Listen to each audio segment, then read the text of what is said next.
It's your.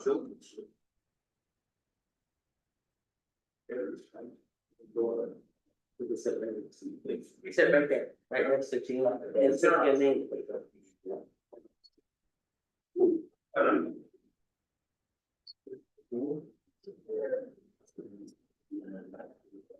Hey, Jean. How are you doing? Good? Anytime you're ready, raise your hand. Okay, good evening. Good evening and welcome to the September 23rd Planning Board meeting. And we're going to, can I get a motion to open the meeting? We're gonna do that, right? It's gonna start at 6:31 p.m. I make the motion to open the meeting. Yes, second. All in favor? Okay, any opposed? All right, the only order of business we have today is Calaruso, the dog operation. Roll call. Okay, roll call. Randall? Here. Gabrielle? Here. Dr. Young? You might be late. Andy? Yeah. Dean? Teresa here. Ron? Here. And everybody's present, and you have a form here. Oh. Okay, so we have a form. I just want to go over a couple of things. This is a meeting where the discussion is with the planning board and the applicant. It is not a public hearing. We will not take any comments from the public today. Please be respectful of these proceedings, as we will respect each other on this board and the applicant. And that goes to the applicant. Do not address the public. You're addressing them. Okay, you're addressing the planning board only. And we're asking everybody out there, we've heard you. You've had several choices to voice your opinion. And this meeting is just for the planning board and the applicant. Okay? Can I ask So a just, question? no, Of you, just of the. no. We're not taking any comments or any questions from the public. So, as we move on today, we're going to start with the Calaruso, and we're going to continue the dock operation. Now, what I need you to do, you gave us a 70-page pamphlet. No, if they give us 174 pages on the 9th, but and that's still being reviewed. You gave us a 70-page pamphlet on Friday, about 2 o'clock. And I got through it, but this is what I want you to do. I want you to present that. There's no really reply. Okay, I want to ask a question. Is each one of you getting a notice when something is uploaded? Yes, but I didn't get anything on the 9th, I only got this. No, the 9th was they gave it to us on the day of the meeting. It was 174 page. The last meeting that we were at. The last meeting. That was called like a Friday or a Tuesday, the last time we were here. Yeah. We had submitted The letter. a letter, yeah, Yeah. that's. But it was 174 pages. But if you have that, then you have everything. Right. Yeah. And then you narrowed it down to a 70-page on Friday. So now I want to ask a question for every planning board member. Are you getting the email notification when something is, you are uploaded? Okay, so, because if you go on that and click on that, it goes right to the applicant or the information that's given. All right. So I want you to go over what you submitted on Friday. Item by item. Yep. And as they go over it, if we have questions from the planning board, we'll ask the questions based on that subject, okay? At the time. At the time. Well, At the time of the presentation, not to wait to the end. at the time of presentation. So like if they're starting with dust, we ask the questions pertaining to that, okay? But at the end, I'll give everybody a chance or give a chance for everybody to ask more questions, okay? On the planning. Okay. Okay. Good evening, everybody. I'm TJ Wayne, attorney from Calaruso. I'm joined here by J.R. Abner. Oh, wait a minute, let me, everybody got this? All the beautiful diagrams in there.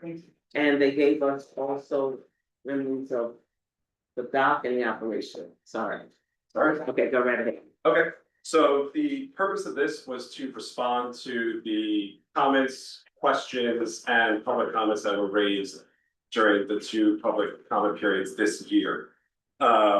It was also a chance for us to discuss amongst ourselves, taking into consideration the planning board's questions, comments, concerns, and propose some potential permit conditions that we would be amenable to in a conditional use permit. I'll just go through the document from beginning to end, and that'll help just sort of guide the presentation. If you look at section 1, we start discussing, one of the things that came up was dust concerns. So one of the permit conditions that we talked about at the last meeting, and now you can see with the visuals that we brought, is constructing a. That's on page 4, right? Are we talking about page 4? The landscaping plan is attachment A. And it's also we also separated it from the document and gave you like larger printouts of the landscaping plan. So what you're looking at in the renderings that are on the desks is what's up here, and it's the landscaping plan. Okay. And Randall, you never put it on? Was it public? I see your final. It's figure 1, Yeah. Front Street in front of the Hudson. Yeah, attachment A. So on the top is gonna be the current status, and it gives you a year, 1 year look, and it'll give you a 5-year look on the third page. So figure 1, figure 2, and then figure 3, right? Okay, it's in the package. And there's 3 figures. Right. Is attachment A after page 9.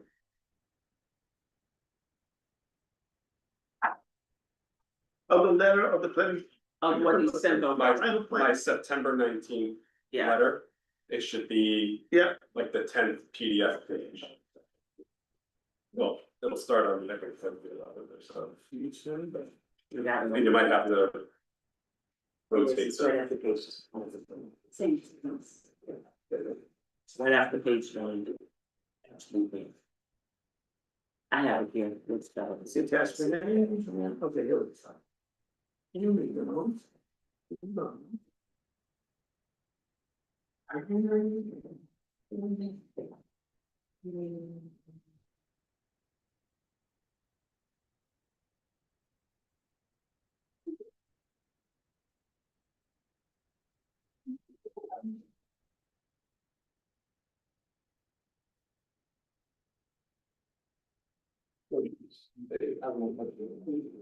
Yeah, I see it.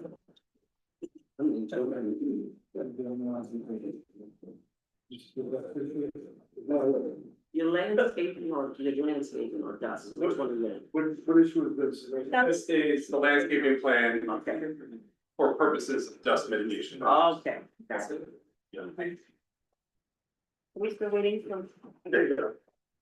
Okay, go Okay, ahead. so if you look through the visuals, the renderings that we placed on the desk, which is just blown up version of what's in appendix A.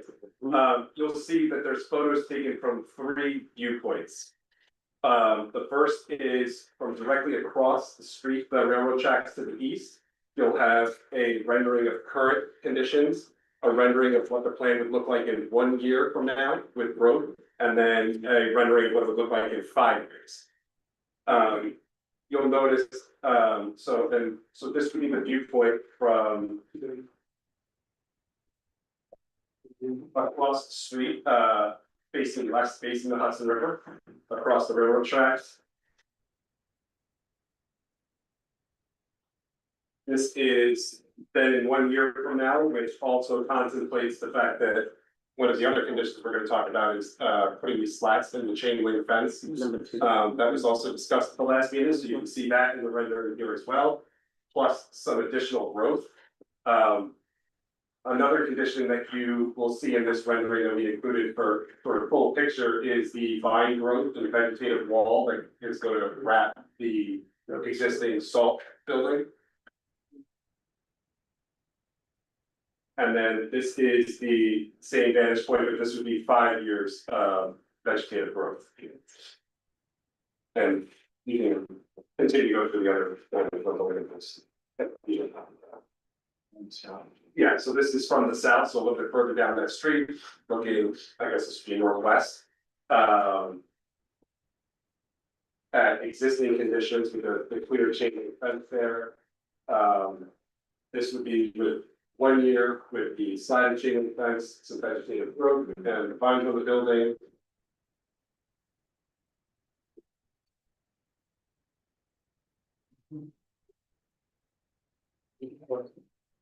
If we go too fast, just tell me to stop. Okay. And then this is that same vantage point, 5 years. Of growth. The next viewpoint, I believe, is Rick's Point. Here, as I'll show you on the site plan, it's a combination of an earthen berm, so a berm that's created along here, and then trees as well. This is existing conditions, so as it looks today, with the cement silo as well. This is 1 year, so this includes the vegetative wall along the salt building, the berm, fencing, and the vegetative buffer, and the removal of the cement silo. And the idea behind that was, like we talked about this the last meeting, is if you come out here, we wanted to make sure that we were improving this view since we were sort of, putting a vegetative wall will also blocking a little bit of it here. So I think the removal of the left side of the lake, a huge inclusion on that view. And then the last photo is between the 5.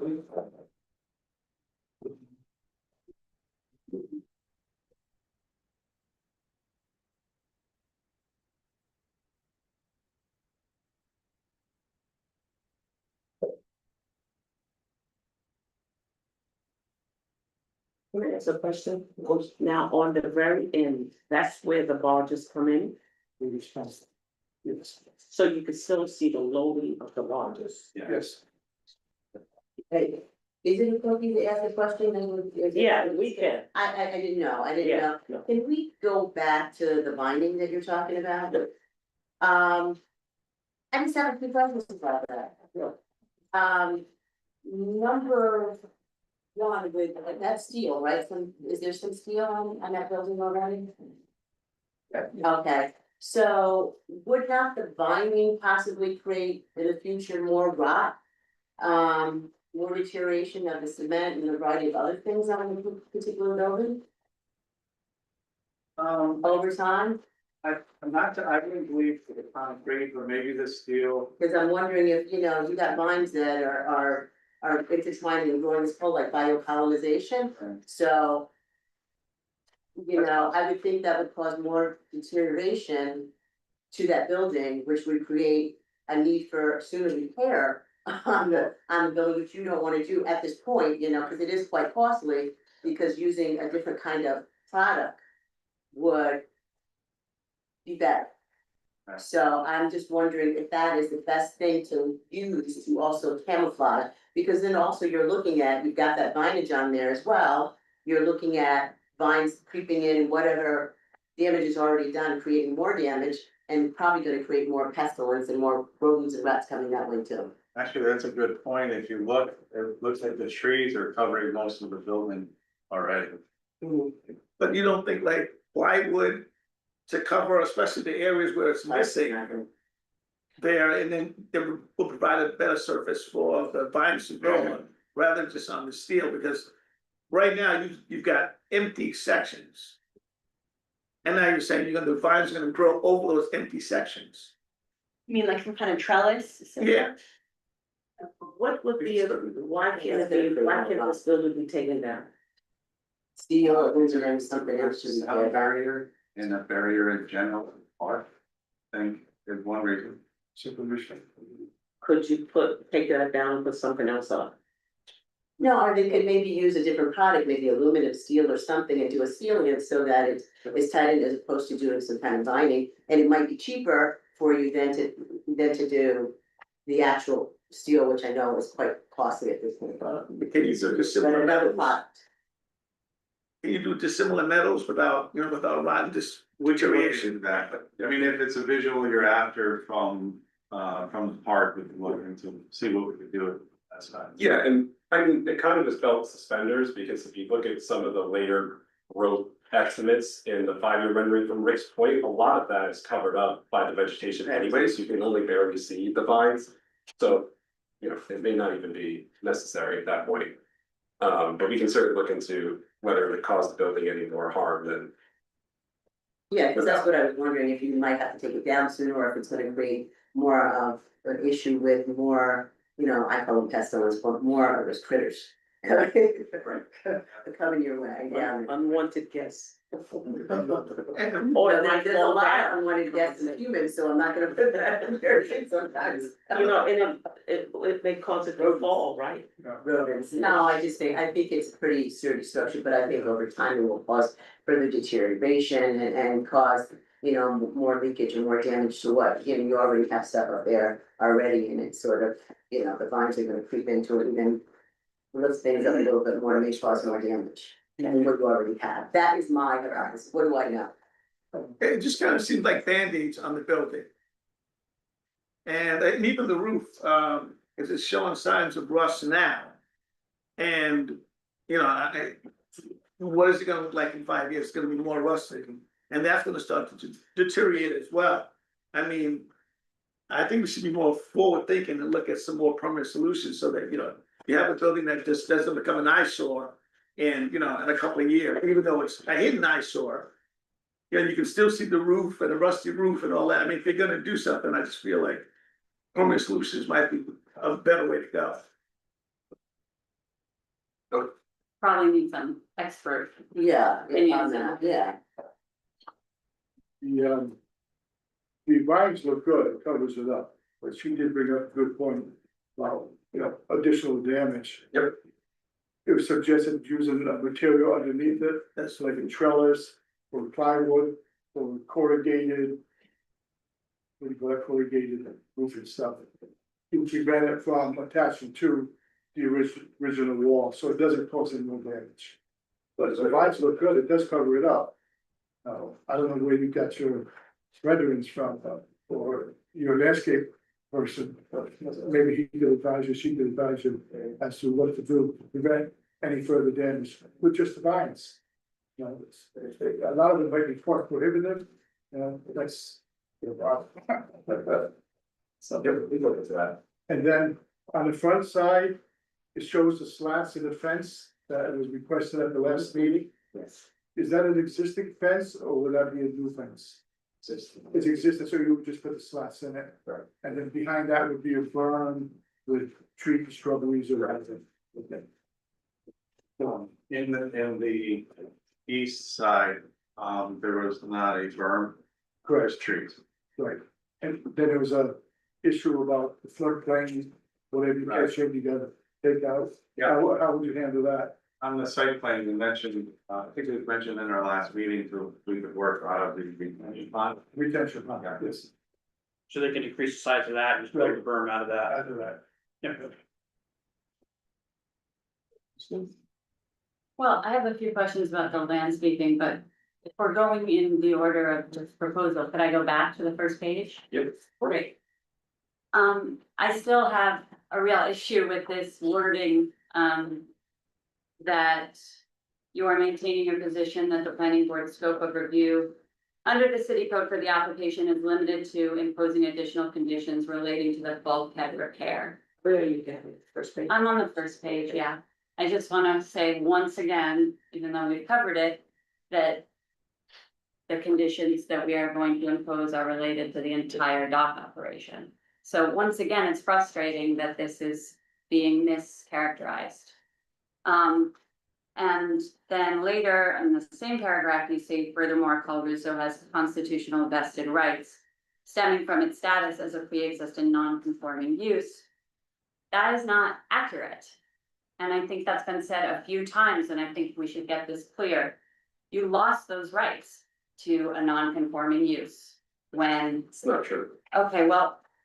So I feel like there's a lot of confusion about what's true and not true, so I printed out all the pertinent parts of the zoning code for everybody to have copies of. I can pass them around.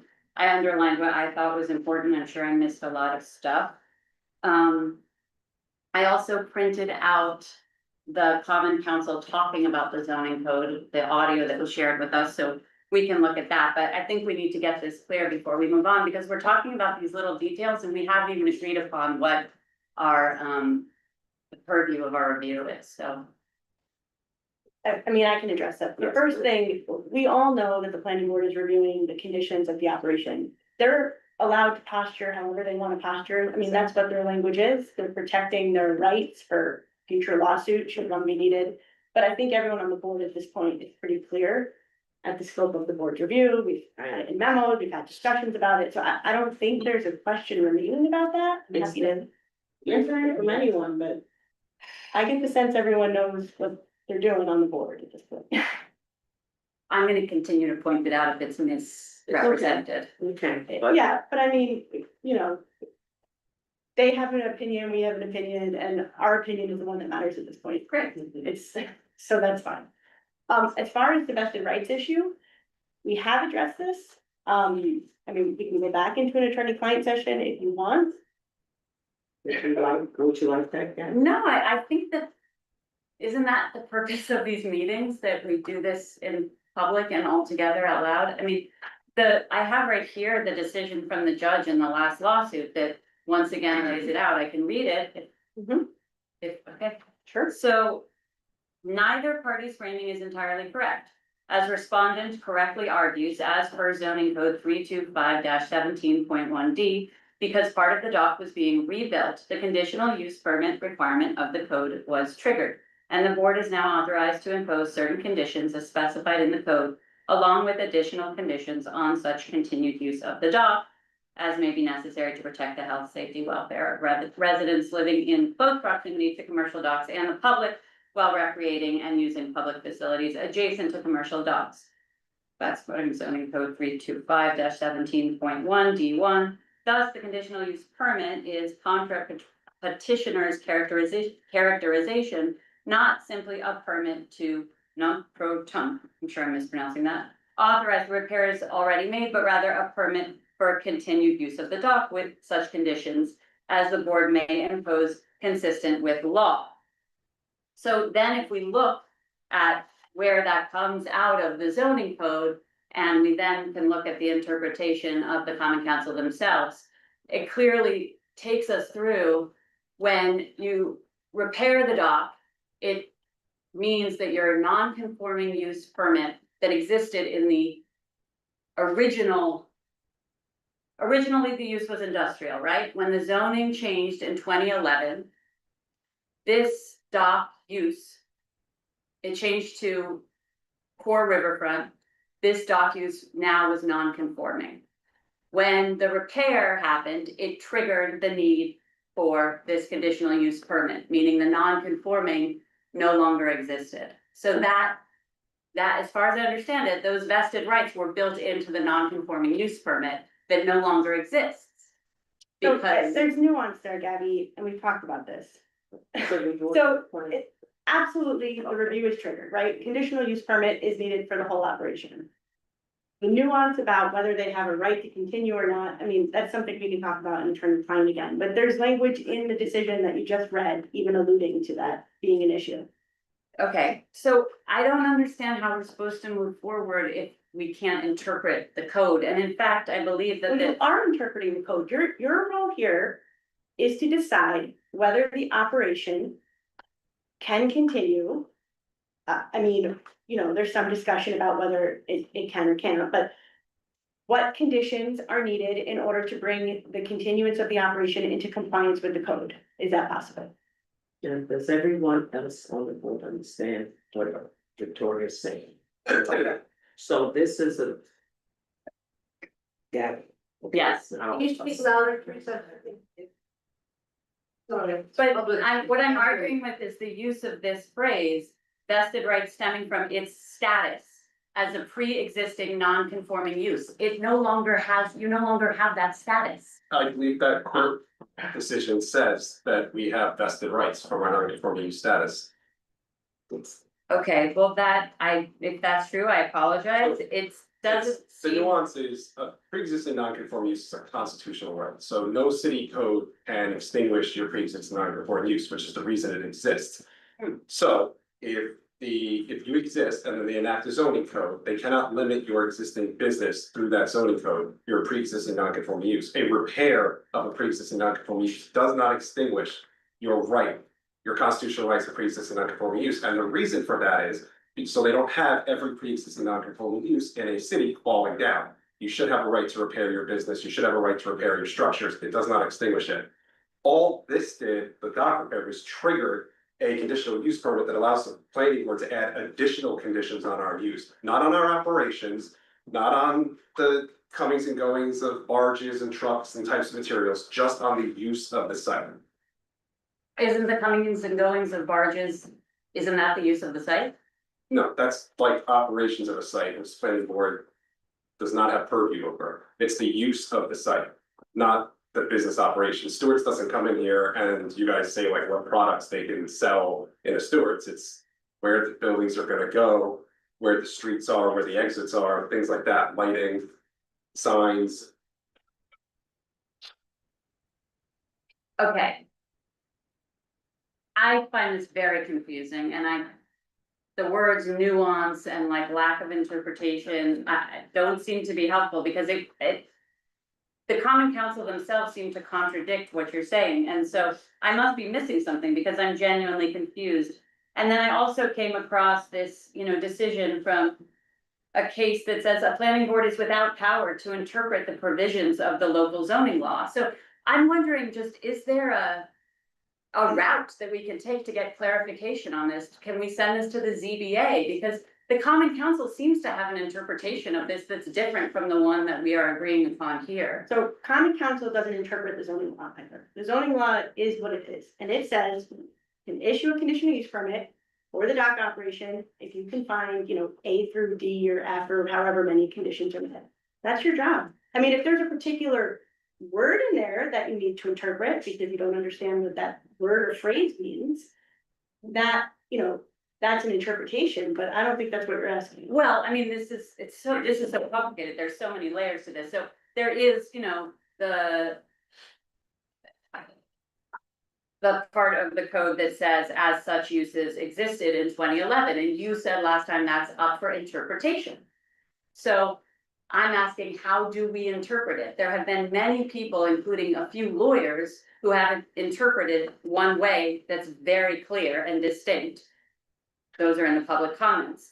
If we were to interpret it in the same way as them, we would be having a totally different conversation here. So I'm asking, how do we decide what the interpretation is? That interpretation is not for us, so. So if it's truly, you cannot figure out what it means by looking at the words and using the common phraseology regarding it, that is something the zoning board of appeals would determine. That's what I just asked. Can we ask the zoning board of appeals But that to would give be, us? that would be if everyone here, this is something that you have an issue with. Is anyone else here, as a board, 7 people have the same issue? Do 4 of us or 3 more of us have that same issue? Because if we do, then yes, we can, but if we don't, no, we can't. But you're at, But you can talk to the, our planning board attorney. Well, But I don't think that decision. yeah, but for definition, if she's not clear on a word or something like that. well, again, I mean, I'll return to this part of the code. I mean, doesn't just apply to me. This is what we're all being asked to do. So, we can return to this part of the code. Now I have to. But I think the question too comes back at me again, would it benefit you and the board as a whole today if we actually went into session with the lawyer a little bit more and clarified things, or are you feeling that it needs to So you're be going to have to move on with her, if you can't do it. here in the public forum? we can talk about trees for an hour, or we can understand what we're doing here. I You don't can think. understand. I think everybody here has said they kind of. Okay, so can everybody tell me what their interpretation of this language is, if everybody is so clear I on like, it? the way I say this. As such use existed in 2011? I can't. Because we can get sued if we misinterpret it. We're getting sued either way, right? But would we rather be sued by our citizens or by this company? We are not gonna base our decision on whether or not we're getting sued. That is for sure. It's my understanding that the common council has brought forth an interpretation. It is not yet a formal interpretation that's been voted on, and that takes up that specific issue. Well, we can't, I mean, that hasn't been voted on yet, so that, So, so what we have, at this very moment, it doesn't apply to this So it's because mute. it's not, it hasn't been voted. And this is a discussion, Gabby, it is not a decision. This is a discussion with the planning board and the applicant. They're not making a decision, but we are discussing things. And we have to have these discussions, okay? We can't just not have them because you don't understand certain sectors of the law or the code. But what I'm trying to say is, in any event that it is, that resolution is passed, then we will have clarity, we'll have additional clarity Exactly. on that specific issue. Well, okay, so I think what she's talking about generally, if I'm getting the question right, is when you have a non-conforming use. Some cases, and this is why I'm saying it's not a black and white answer. Some, when you talk about use, some courts have taken the position that use includes, you know, how, my words are not coming to me, but that use includes the intensity of use at the time. So was your deli open 24/7 or was it open just 3 days a week? And then at the time it became non-conforming, does that mean you can only continue it 3 days a week? Or do you get to continue it 24/7 if you wanna continue your operations? Another interpretation of use is, well, it's a deli. Delis change their hours all the time, and so as long as it's still operating as a deli, then we don't have control over their hours or intensity, right? Deli, same size, 500 square feet, 500 square feet. So that is what I was talking about when I said that there's different ways to interpret that provision. uh-huh, Um, so. What do we know about the uses that existed in 2011? Because that part is clear in the code, 2011. Right. So how does everybody else understand it, since I'm the only one who's confused?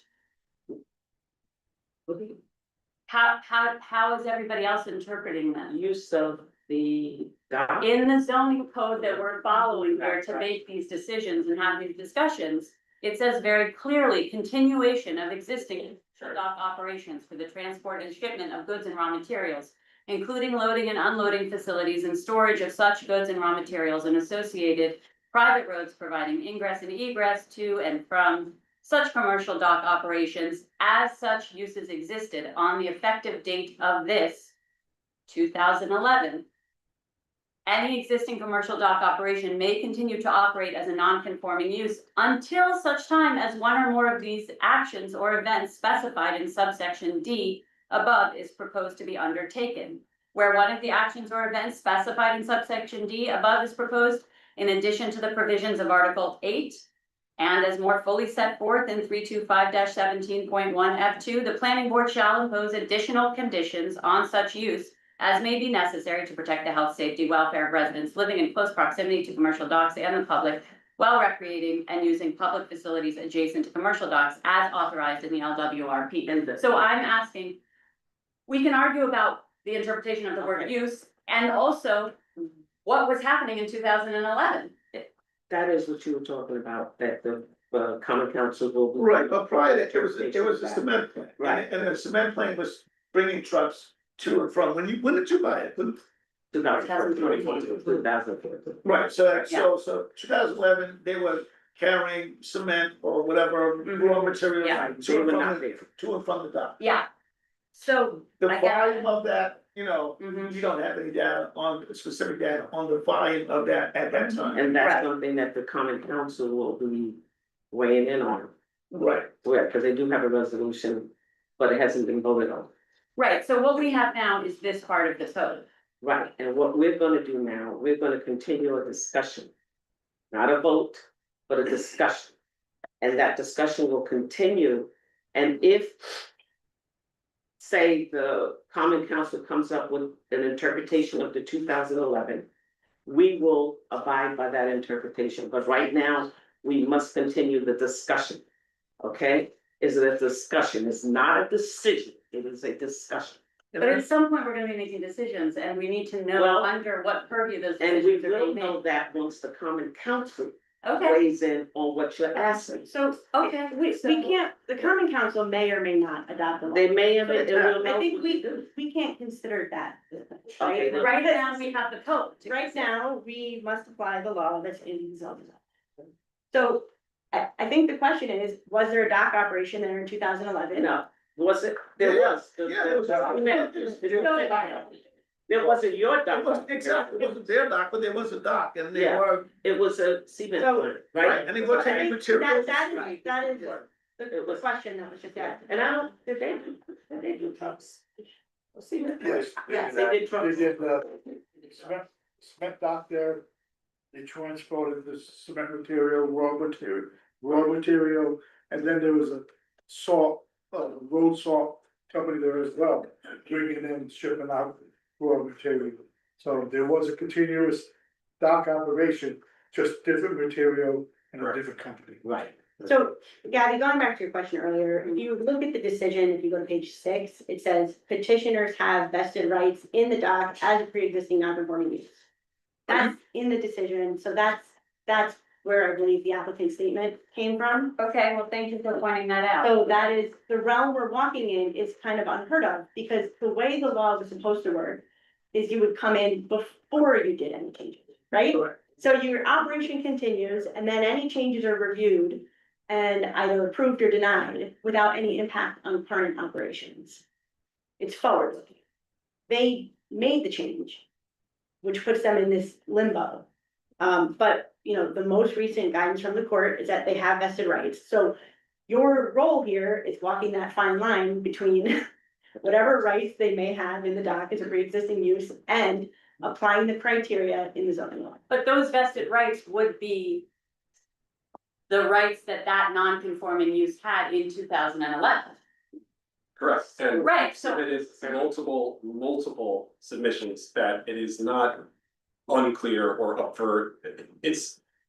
Intensity of use does not extinguish a pre-existing non-conforming use. So a business can go through ups and in intensity, downs in intensity, whether that's products you're selling, whether that's customers that come to your shop, whether that's cars that you work on as an auto mechanic. It does not impact your pre-existing non-conforming use. And I can show you numerous submissions that we've sent to the board over the last 8 years that have case law that makes that very, very clear. So our position always has been, the only thing this provision of the code can mean is that it is conditions on the change that we made, because that's the only thing that did not exist when the zoning code was enacted, the bulkhead repair. Here, we didn't put up a cement tower or put up a big piece of machinery that needs condition, we just repaired the bulkhead.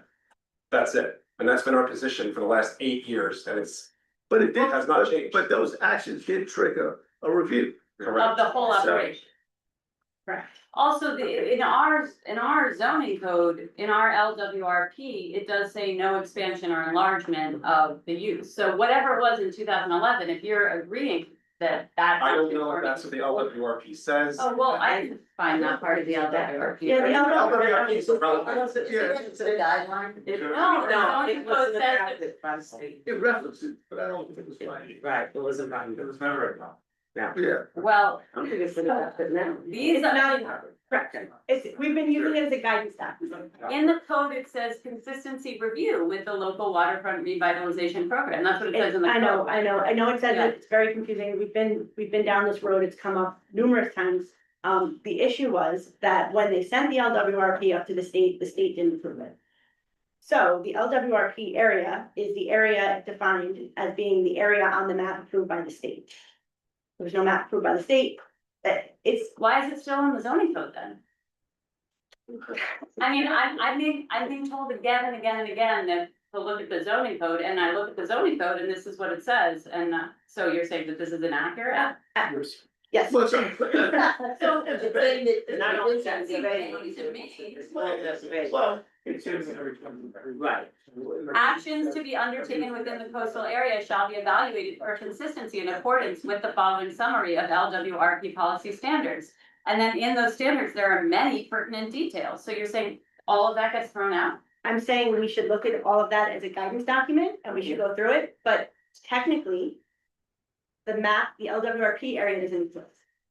So there's no LWRP. Well, somebody should tell somebody to update the zoning code then, because this is I know. extremely confusing. It's not something I put in here, but And these may be issues that we'll take up at a prior time. But right now, we're going to continue the discussion.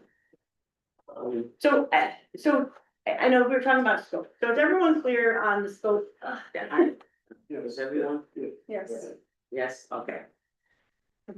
I mean, yeah, again, when you read the decision, it says the court declines to address the exact scope of petitioner's vested rights.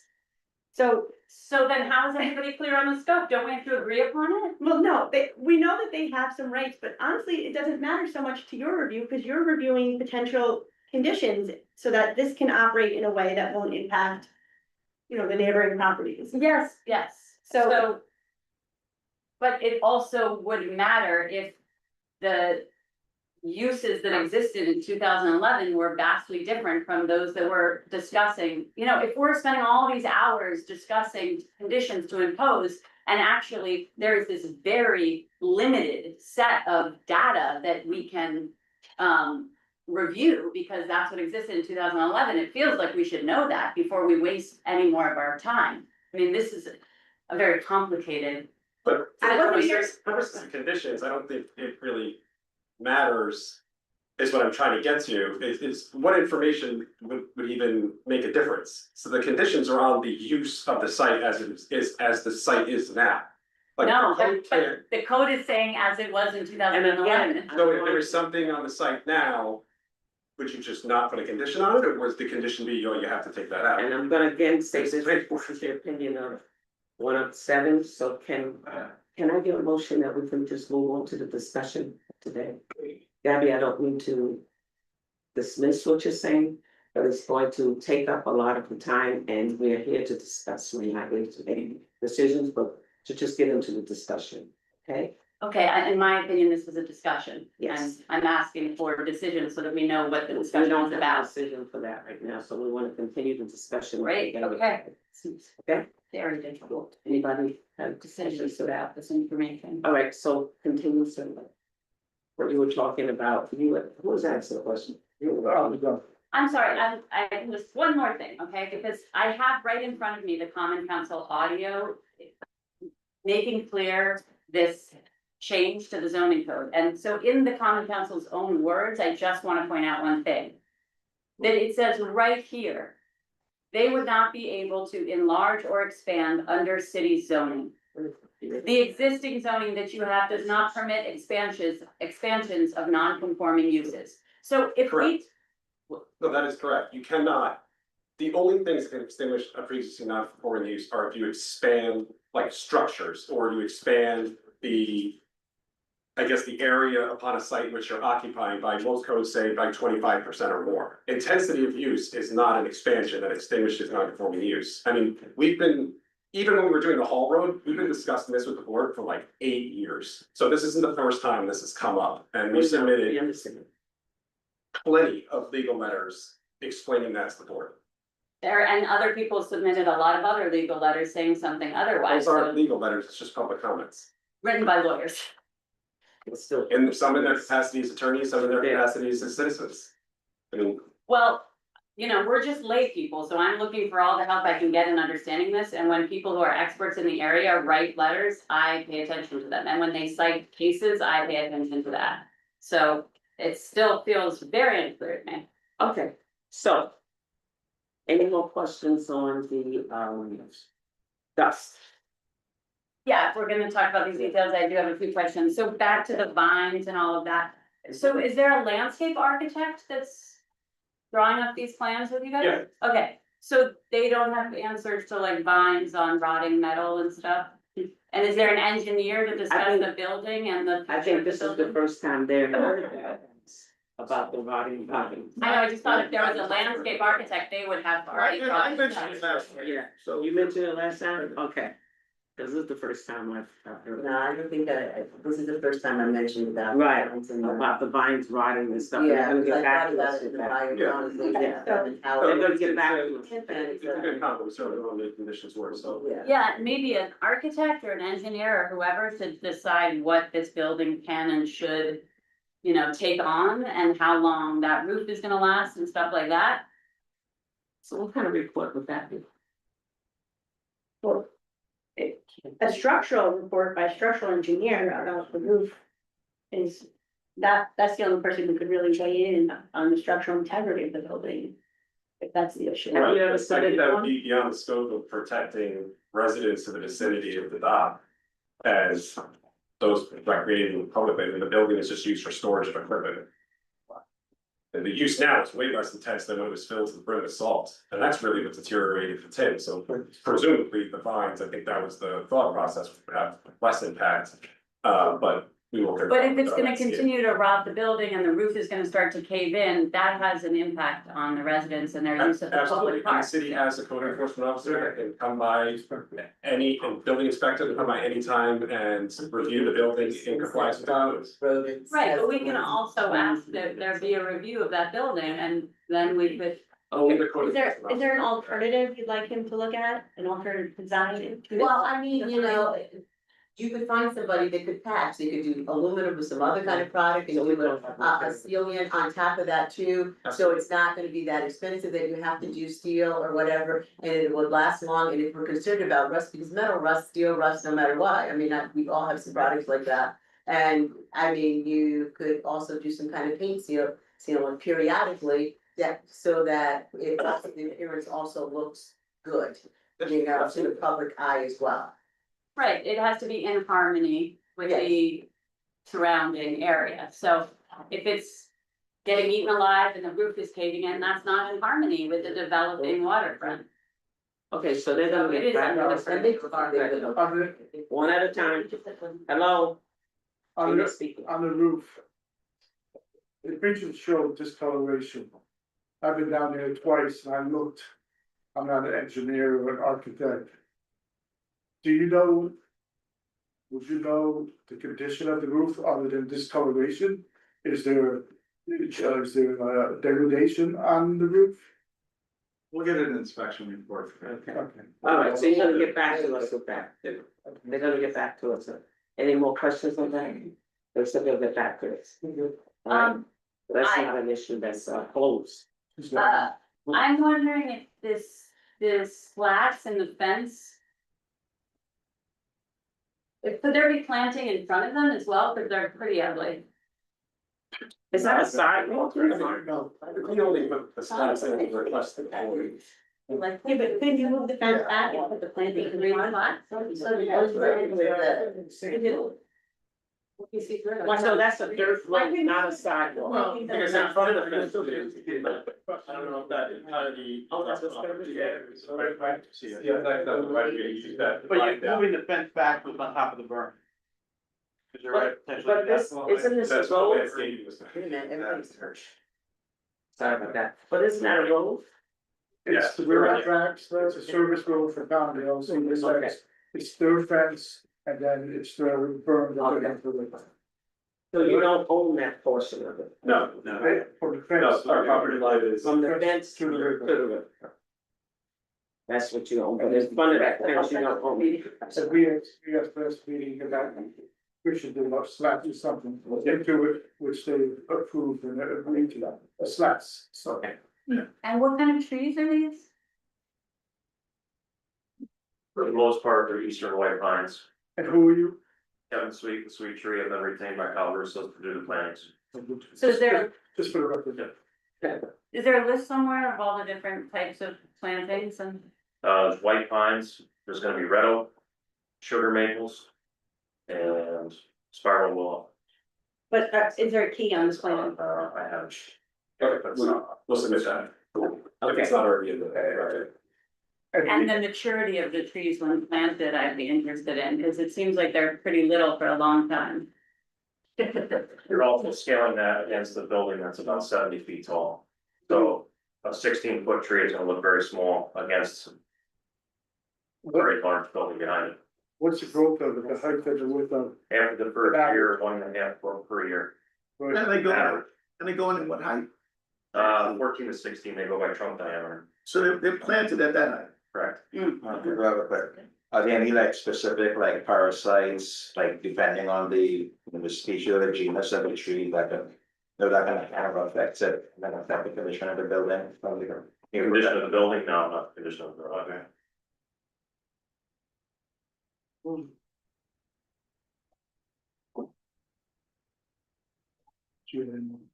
Any more questions?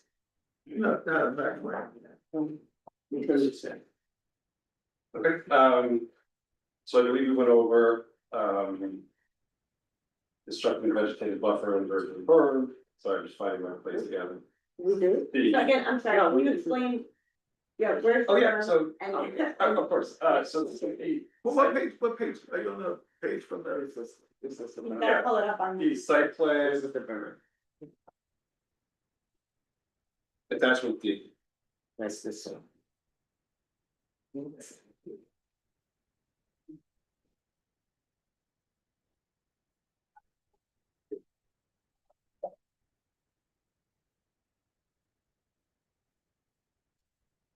Oh, yeah.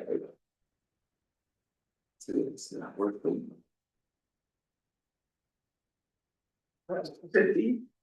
Right, D as a dog. Oh, yeah. Yeah. There is. Actually, that's the watch. There we are.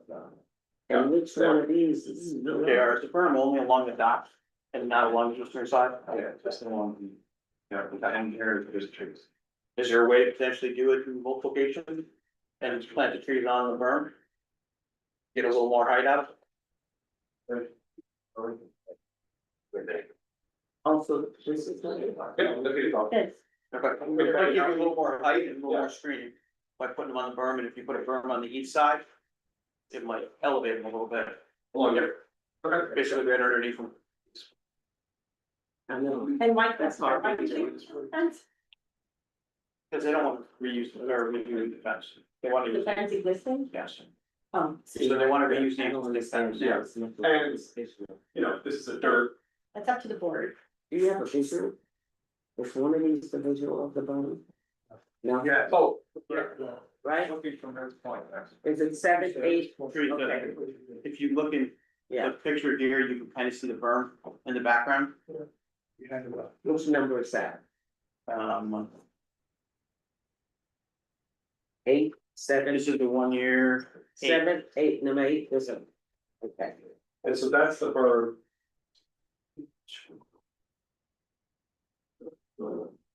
Read here. So Right that's there. where you're gonna. You can see The berm was proposed here, what we just heard a comment was, the Christian was putting the berm underneath the trees here, which is also possible. And that's gonna cover all the way to the end? No, it stops right there. Yeah, You like can kind of see. all the way to the end? Here? Cause this is what it's Sorry, like. you can see the berm start from here, there it goes up. It's just being covered by the tree. But you're saying the practical effect of that is to make the trees higher Correct. by what?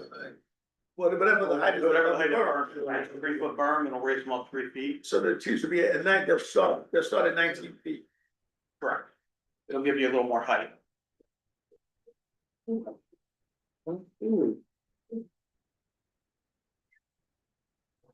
sorry, can you clarify, the trees were 16 feet that you're proposing in height? At planting? Okay, Correct. So they're installing rather large trees right off the bat. And the maximum they can go to? 30, Like even if you go 100 feet. 100 feet. Wow. Usually the age. What's it like, a 2-story building, 3-story? Yeah, I don't see the white pine Talk actually. in terms to me, is that? They'll be installed at just below 2 stories. Okay, It's small. grow to about a 3-story. Here. No, I think he said about a 10-story building. 10-story. Okay. Yeah, well, yes, so Like that, 100 years. that'll give me a better idea of sorry. No, it's all right. Yeah. Looking things way up. Wow. If we ever have a hurricane or something, what will happen? Let's go, never mind about that. Just get back to the roof, comments.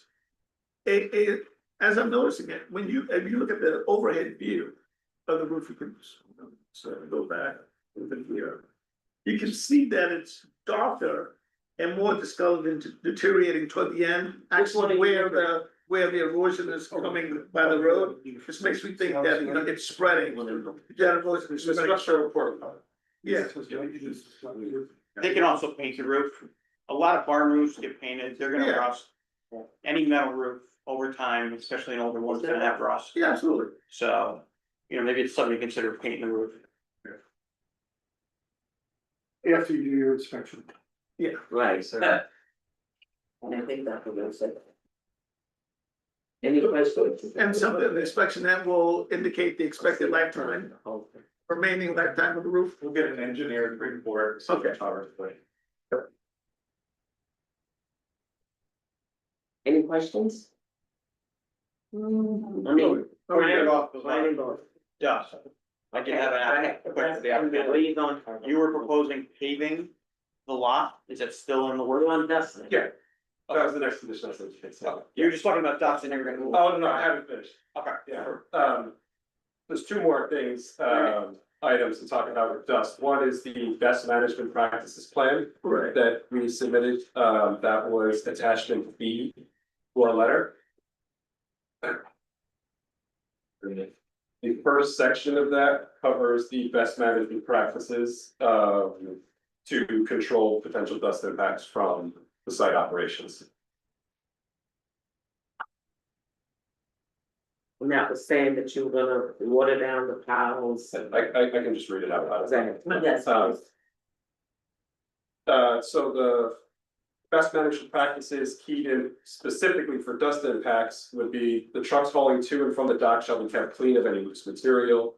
Truckloads will be covered by a tarp as they are now, in accordance with state law. Trucks exiting the property will run over speed bumps to knock off loose material from the trucks. The internal truck route, and the stockpiles will be watered down with the on-site, water truck. The dock surface shall be kept, swept clean on a regular basis to control dust, and any material loss on the road for any reason to be cleaned up properly. How do you clean it, give us sweeper truck or? Yes. And that includes your whole road, the property, and the public street. Yeah, the good material anyway. Which material, Yeah, traffic, your state traffic law says you can't deposit anything on the public highway. Correct. So you would be responsible for Correct. cleaning that. and there are measures at both. To the quarry and the dock to make sure that that doesn't happen, but in the chance it does, we just want to put it in the plan that it's clear that we would be cleaning it up in any material. And you mentioned speed bumps, Yeah. where would they be located? This is exactly what- They're located inside the gate, Inside the gate, on the dock. On the dock. okay, so that, the trucks coming out, what about the trucks coming in They're cleared at the quarry. at the quarry? Yeah. So then they come down the hallway, Yeah. free, clear, and, okay. Have you looked into the organic polymer binders?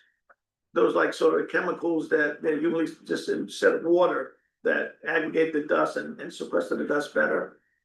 Have you looked into that in terms of best practices, dust mitigation? And would that have an effect on the river? Well, I'd like the kind of like chemical you use. I'm saying, have you thought about other uses other than just water that would better sequester the dust? There are some out there. I don't know what, I don't know what the Yeah, I don't specific know the solutions legality. are, but that is. Bring that next to the river, or anything about those chemicals. Water at this point has been very effective for us. And what about the idea of tarping the piles that are hanging out on the dock? I think given the size of the piles, they would probably not be feasible to tarp each pile. If you look, I think in the description, maybe we have it here on the site plan, the rough size of these, and looking on the next one. I also just provided it here, I think the size of the piles, they're approximately 65 feet by 150 feet and between 15 and 25 feet in height. So I think it would be probably possible to cover them with tarp, and then we'd have to weight the tarp down the water, it's much more effective. Or feasible, rather, not effective. Yeah, I was just thinking about when they're sitting there for long periods of time and not being consistently watered down. Well, the best management practices would, the policy would be that they're watered all the time, Okay. regularly. And then the piles will be there for maybe a short term. You bring the product down, So long as you bring the product down, you offload it to a barge and it's on its way. Yeah, maybe it could sit for a few days to a week, but in that time, we're still working to make sure it's watered down. And your trucks will be covered as they come down. Yes. Yeah, They have it. that's the state position.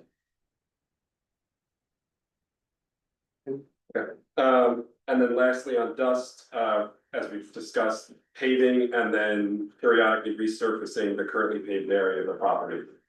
The periodic resurfacing is just for upkeep, we have to come back to the board if we were even gonna resurface the lot, so it just gives us the tools we need to maintain the blacktop area that's gonna be constructed.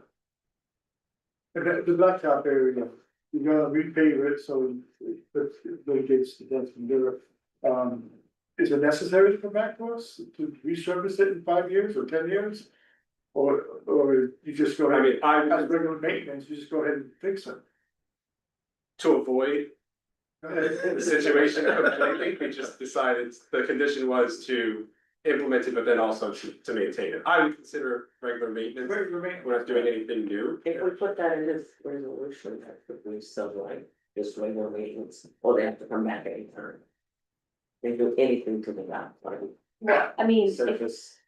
if keeping the pavement in good condition is just regular Regular maintenance. maintenance, yeah. If they're changing the type of surface, then they have to And come you back may here. have to do But that at it. They have an obligation. Resurface the blacktop we would want to do to, so it doesn't end up back to square one again. I'm gonna ask you a question, how many piles, you said the piles can be up to 150 feet high? No, not lot. 65 Okay, by- fine, so how many piles can fit on that dock? In the existing space that you're using I now? think it's on the same plan. It's the next page.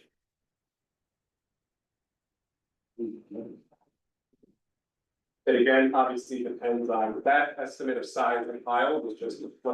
That's the Large- maximum. That is a larger pile, I mean, they can certainly be smaller than that. But that's roughly, I think to scale, if. All the piles on the dock were that size, or maybe. Yeah, that makes sense. And what is the other little circle between the first two? Here, Yes, That's just my question. Great. oh, okay, the change in the grade of the. Yeah. okay. Okay, so the next, and how many tons was in that pot? 8? Oh. No. No. 11. How many? I don't think Lloyd is. I'm sorry. Well, it came from Randall. Think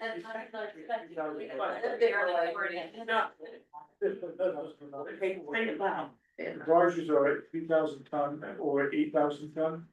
They range in size anywhere from they range in size and can hold, depending on the size of the barge, anywhere from 1,000 tons to 8,000 tons. 8,000. So, But your trucks, the Yeah. 100, the truck volume can only full 5,000 tons.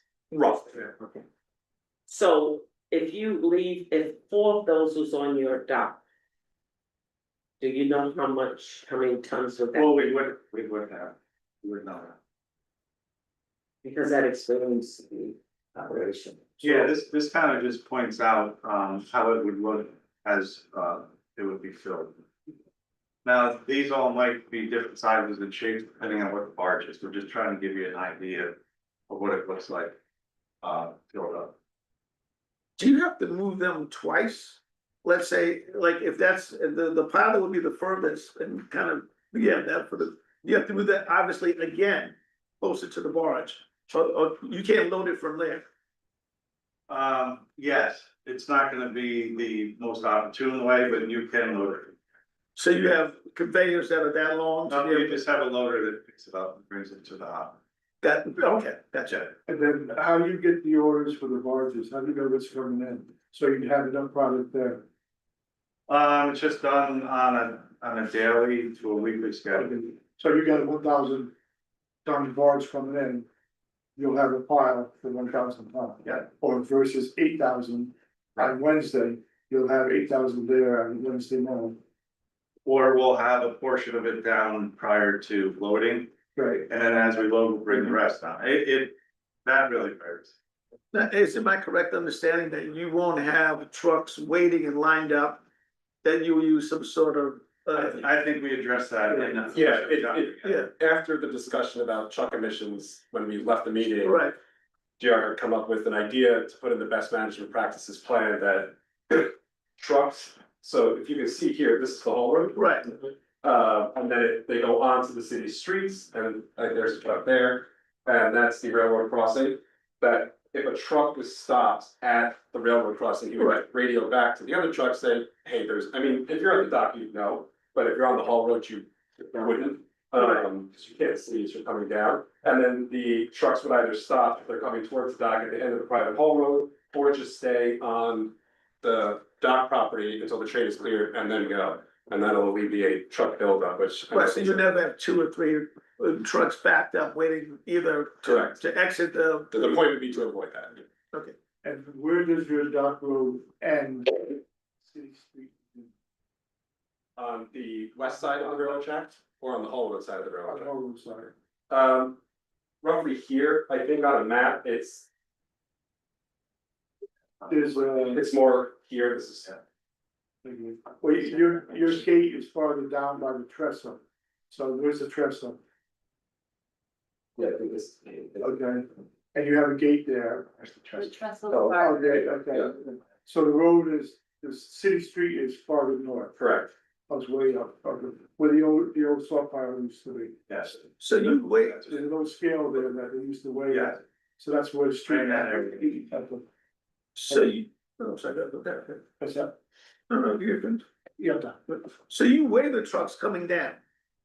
Out of the point when they leave, Say that. you weigh the truck. Oh, weigh them. Yeah, yes. Yeah, but do you weigh them coming back? oh, they're picking up something you're saying. Yeah, if they're coming back, we have scales on the loader for that. On the bucket of the loader, there's scales. And you count like how many times that you. Well, you used to do that, but there's a scale on there that tells you how much you're loading onto the truck. Right on the machine. Okay, Yeah. okay. And that's at the dock, right? Yeah. While you have this plan up, just because we're looking at it, I had asked if the city ever wanted to take possession of the other piece, which is in question. Does this plan prohibit the creation of a road, or could you still fit a road where those trees are gonna be? So our property line is here, so our property ends there, so this road, this CSX road is not on our property. So we have an easement to use that road to access this, So you haven't even of the CSX road, correct? To access the other portion of To the access, property. and nothing you're doing is changing the No. ability of, the fence to is widen moving, that road. nothing is going outside the fence, nothing's being constructed. so in the future, if that road was ever taken or used. The fence could be pushed back and that road could still be widened, so you're not prohibiting that road from being used necessarily. No more than any other road in the city. Do you have an idea or estimate of the tonnage that you transport? From the, either way, on an annual or whatever basis. On a daily basis, it would be, the maximum that could be shipped on 142 trucks would be about 5,000 tons of material aggregate from the quarry to the dock. Because it's limited to 142 truckloads per day. But this is a little bit later, but I guess we're jumping ahead. That's as much as you could move, right? Correct. But I think we asked for what you are moving, like what the operations are now in terms of loads and barges and tonnage. So that's different than the maximum potential, right? Yeah, for purposes of coming up with conditions, I think the focus would be the maximum. I think we wanna know what the use is currently. Yeah, so information on annual. Whether it was truck traffic or barges or amount of material is like business operations that they don't necessarily colors or want in the public record if it's not necessary to come up with conditions on the permit.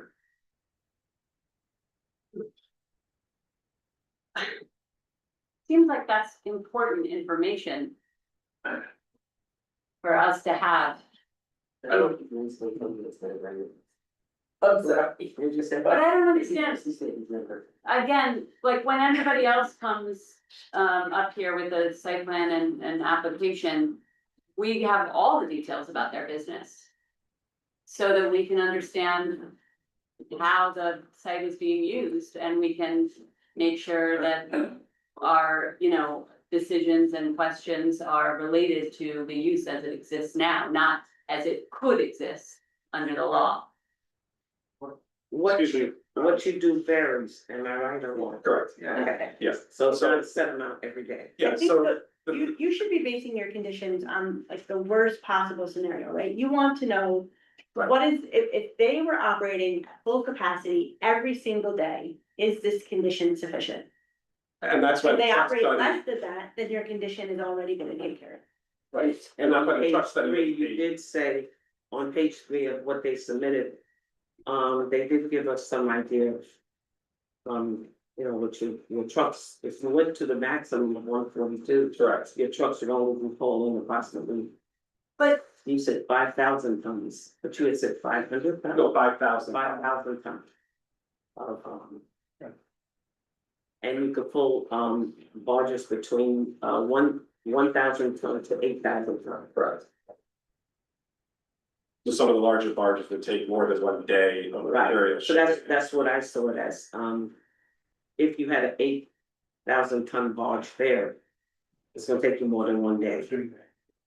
Yeah, correct. so then we're talking about imposing conditions in order to ensure harmony of the surrounding areas and the development of businesses and the recreational use, as if you were running every possible truck, every possible day. I mean, I think that's how you do any. Okay, cause you guys have said so many times, like, we're not gonna expand, we're not gonna increase our business, but you're saying. That we should be thinking as if you're gonna increase it to the maximum, and those. No, that's not what I'm saying at all. What I'm saying is the numbers that you asked for, the information about the dock was relevant to how much material is being shipped. So the numbers we provided are, if we were to operate at the maximum for a day, that's how much material we would move. Okay, so then we have to, if that's true and that's useful, then we have to imagine that you're running constantly, all day long and loading constantly 7 days a week. And then I think the question of weekend hours and weekday hours is really significant, because that means that this is just a nonstop operation. The trucking time with. Right. Yes, but the loading and the, Yeah, we're gonna get to that. no, go ahead. Well, I mean, just so I'm understanding, that speaks to the intensity of use that you were alluding to before, right? As far as the intensity of operations. But that is a separate issue from expanding, like the capital space of like physical, like infrastructure capital. Correct. Okay, yeah, I just wanna make sure that I'm understanding, but it Yes. seems that's what Gabby's like. Correct. Yeah, that seemed like I was tight into the point. So, because intensity of operations couldn't do like how many part, like it just had to do with. And not necessarily expanding the space, but just like how. Correct. How frequent. So, and that's why the traffic study,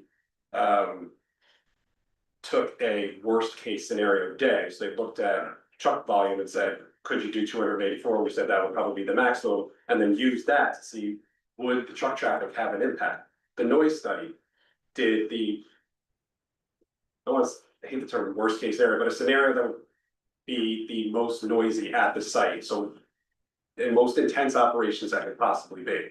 And that's how the noise study came up with, that's how they performed the noise study. Right. So. I think that's useful to think about, the idea that you could be running 142 truckloads a day. And that our job is to impose conditions on the dock so as to minimize the impact you're having on the surrounding areas, which means. We have to think about things like hours and loads, because that would be a huge impact if you were running at that maximum. Well, I think that if you look at the noise study, it concludes that even at maximum operations, we're still in compliance with the commercial and industrial levels. Right, I actually have a question about that, because I read somewhere else that the CR district is actually considered residential in the noise. Because there's no core riverfront district in the noise portion of the zoning code. It doesn't have a I can't think of the word, but it when it breaks down the DBA levels per zone, it doesn't have the core riverfront. It has industrial, commercial, it has something recreation, and it has residential. So your study is the DBA maximum is for commercial areas, but I read somewhere that the core riverfront is actually considered residential. So I would love clarification on that, because it changes, it's a 10-point difference. Yeah, and I've never read anything that would make a mixed use district in the city residential. Yeah, it was confusing to me also, but it's not clear in the code. Front district? It's not clear in the code. I think it's the list of the decibel levels in the code are to the use, if I'm not mistaken, under 120. I think it's, so I just found where it was in this document that is from the SEI, what is it called? This one, prepared by the planning board and Barton and the Buda chief. It says, What date? Is that the positive declaration? yeah, but the Yeah, what date? information, the What date? 2021, Which one is what? yeah.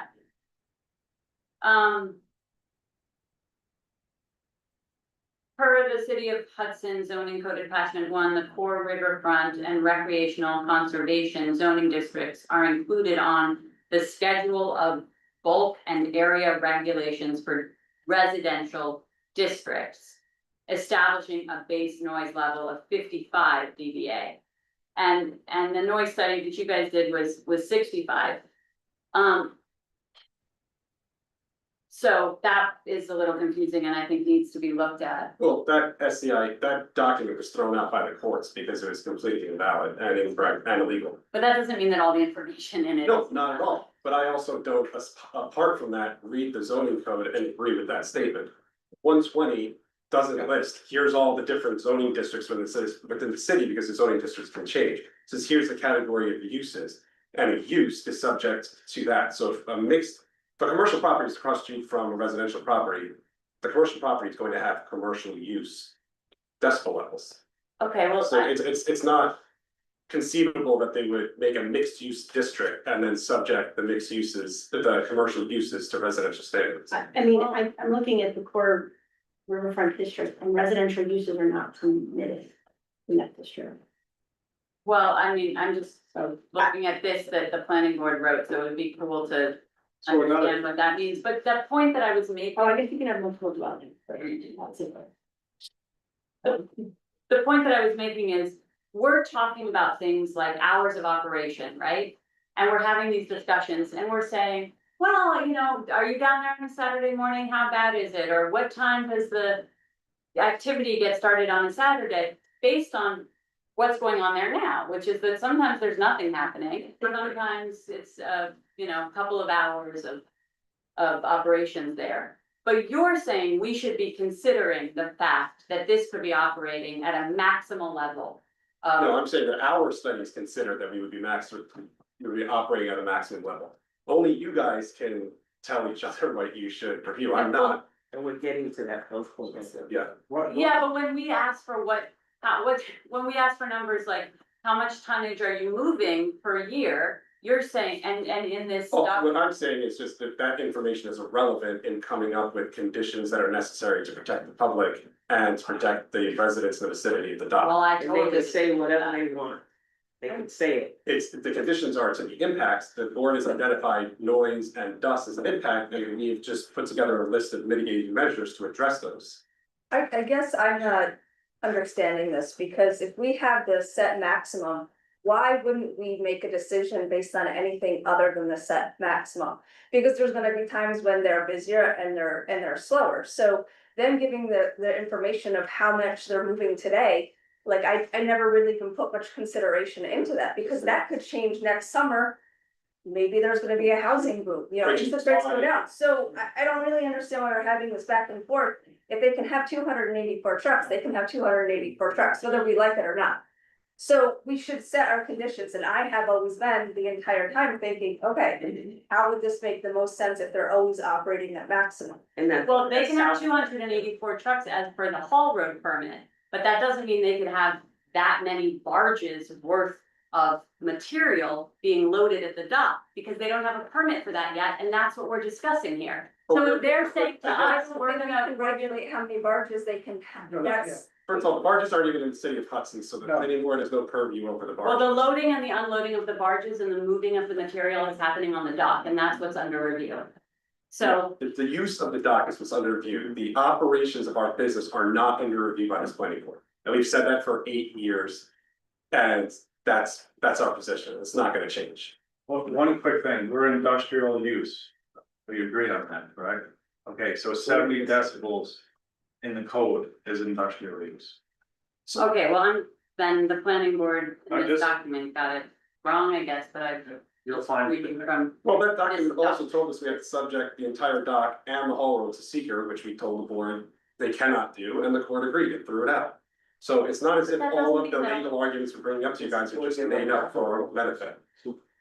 Okay, But just as a point of fact, though, so in line with what you just said, like you would be looking at, we would be looking at improving, you're saying 1,300,000 tons of material.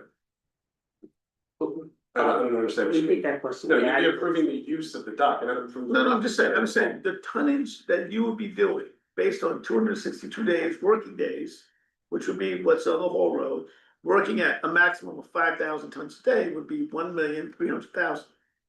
I mean, I guess the river freezes, so barges aren't coming all year Well, round. yeah, but- that's the maximum, Yeah. you're right. Yeah, you can do the math, yeah. Yeah, but you're somewhere around.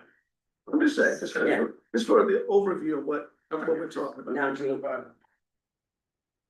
Oh, okay, we're gonna, some of us need a 5-minute break. Sure.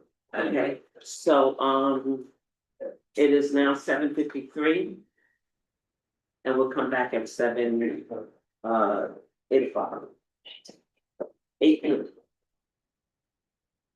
So that's some. Yeah, you can sound off. Yeah, that makes sense.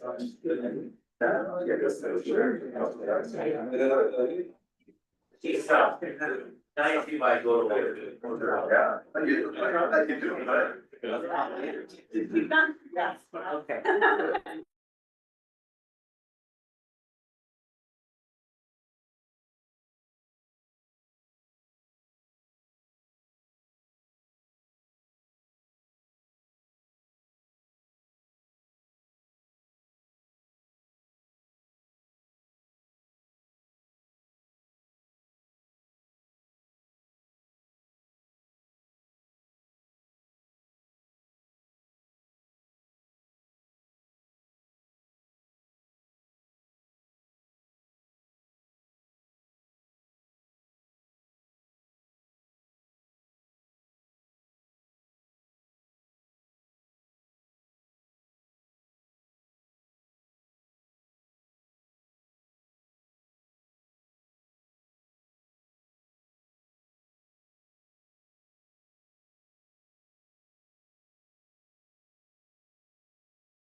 it's happened, I think somebody looked at.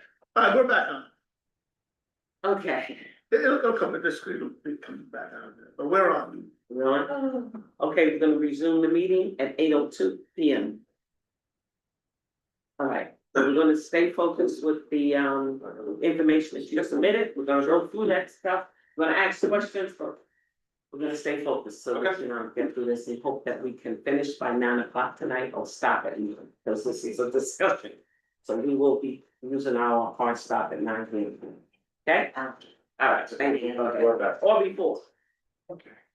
So, on page 2 of our letter, we just went through, the paving of the currently paved areas of the dock and the need for periodic resurfacing. That brings us on to noise. I resurfaced the noise assessment, and attached that to the, letter as, I think it's attachment. It's E, isn't it? Yeah. Yeah, thank you. So 2 things for noise, if you can see by the noise study, in the discussion of maximum sort of operations, that is the approach that the noise study took with the loading operations. The noise study concluded that we were within the city limits for both, industrial and commercial. But the noise study also made some recommendations as to best management practices to ensure continued compliance, which we are completely amenable to implementing. So if you go back to the best management practices plan, the second section of that are the best management practices, or the third section of that is the best management practices for noise, which shall include, and I think we've talked about most of these in the past, but just to reiterate, equipment at the dock shall employ white noise backup alarms. Slamming of truck tailgates shall be avoided to the greatest extent practicable. The use of engine assisted jake brakes shall be prohibited on the dock except in emergency circumstances. The hopper shall be lined with rubber to reduce noise when the hopper is loaded. Barges are loaded from, and they're currently loaded this way, so they'll just be continuing to load it this way from the south to the north, which blocks the noise. And the loader shall be operated in a manner that avoids unnecessary noise to the greatest extent practicable. And be loaded in the way that it avoids unnecessary noise. How is that done? Sorry, the loader or barges? You said the loader shall operate in a manner that avoids unnecessary noise to the greatest extent. What else would you do with that? I think if you're, I mean, you can reiterate better than I can, but Car to loader. Yeah. The scraping of the surfaces, you know, it is either here is light, as you can with a machine like that. And, you know, you operate, your RPMs are down, you're not racing the engine. All right, yes, it's afterward, you're gonna. Where it says the white noise backup alarms, I went for a visit Monday morning. And I actually brought up the backup alarms. Is that the same noise or is this going to be a different noise? Same, it's okay. Cause when I was there, I mean, I don't know to what extent, I mean, there was operations. I don't know if that was heavy, light, if that's average, but what I experienced, the most distracting noise was the backup alarm. I mean, you couldn't really You know, when hear. it beep, the backup. Yeah, you Yeah. couldn't even really hear the aggregate going into the container. They didn't have the rubber on the funnel at that time. And he was an experienced, I mean, I don't know if they pulled out all the best for me, maybe they didn't, you know what I mean? I don't know. But the driver, I mean, he. If you weren't paying attention, you didn't even know some things were happening. No, I agree with you. 'Cause And when we I- were at Rick's Point, so I would imagine if you were further back in the park, or I couldn't imagine any people living there. You could were at hear Rick's anything. when this was happening? Yeah, with everything, when they scooped it up, put it in the funnel, it went up the conveyor belt into a barge. And like I said, I don't know if that was a typical amount of activity, if that was low. And if they like brought out their best guy to impress me, I don't know, but I was really taken back how quiet. yeah, I too agree, was in the park, one time I told you, when I was watching the load, but I didn't hear anything. I didn't see anything, it just, I didn't, after a while, it, you know, just a thought, yeah. mental. You know, That's it's that's just why totally the mental. barges, and this is something that I learned, are loaded from south to north, because as the materials loaded to the south, the barge tips up and it creates a sound barrier to block the noise from going north towards the park. Also, like those like that, right? Yeah. It'll start in the south of the barge, and then that north end of the barge raises right up, and then, like you said, creates a sound area. Aren't there alternatives to the safety backup alarm? Flashing lights. I don't know about that, OSHA and all those guidelines. And truck manufacturers, I don't know that you would want anything besides the loud backup alarms. And these were like purposely installed to reduce noise, so there are alarms, backup, regular standard backup alarms that are much noisier. And it's not just for your dock, those alarms, they're for any time your truck is rolling, you need that, because. Yeah. Yeah. You Why? know, For some reason I thought there was an alternative, but. We can confirm. right now, what it's like a Yeah, it's the Yeah. beep. yeah. Questions?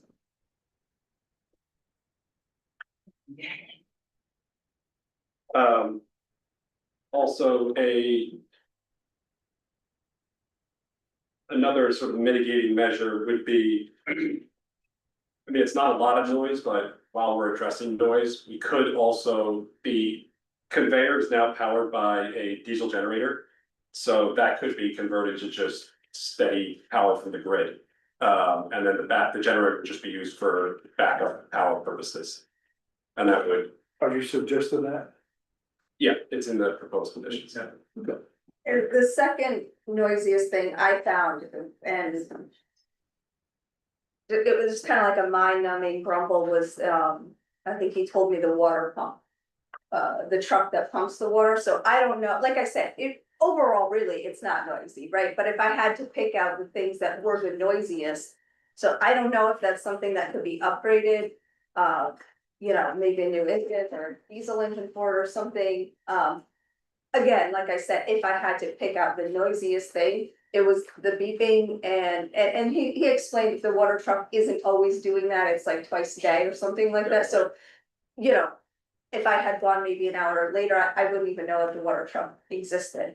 But it's just something to consider. Okay. If there is like, you know, maybe a newer truck or a newer engine or a newer pump or something, you know, that maybe makes a little bit less noise, that would be nice. We can make that electric as well. Oh, there we go, perfect. I was thinking about that. The generator is an emission point, and it's noise, so we're amenable to eliminating that and just using it for a backup. So the water truck is an independent truck that comes with water? Well, yeah, well, it doesn't come with water, it has a engine on the back with a pump. And That draws where do they get the water from? from the river, The Hudson River? yes. And you say you would have electric. And you say you can make that an electric vehicle. We can make it an electric pump, And that was the so noise that I will was hearing, eliminate the yeah. noise, from. Yes. Okay. The number 3 on the list, which we had talked about before, but I'll touch on again. You know, there was some discussion about, that Randall had brought up about trucks backing up for passing trains. So we would put in the best management practices that all the truck drivers would be notified to notify all the other truck drivers if they were stopped at passing train. And the radio communication is throughout the.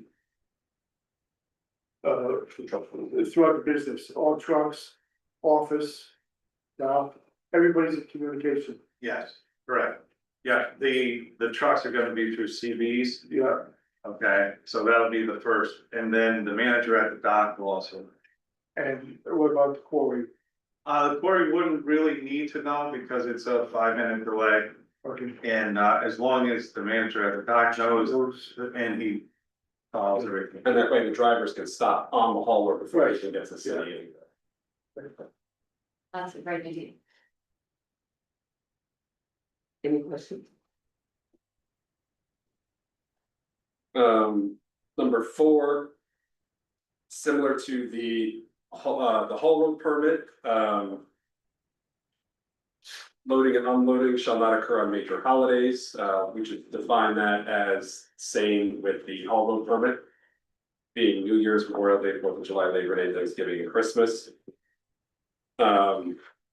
Number 5 was something that was brought up by the board, I believe, at the last meeting about security lighting, motion sensor lighting on the dock.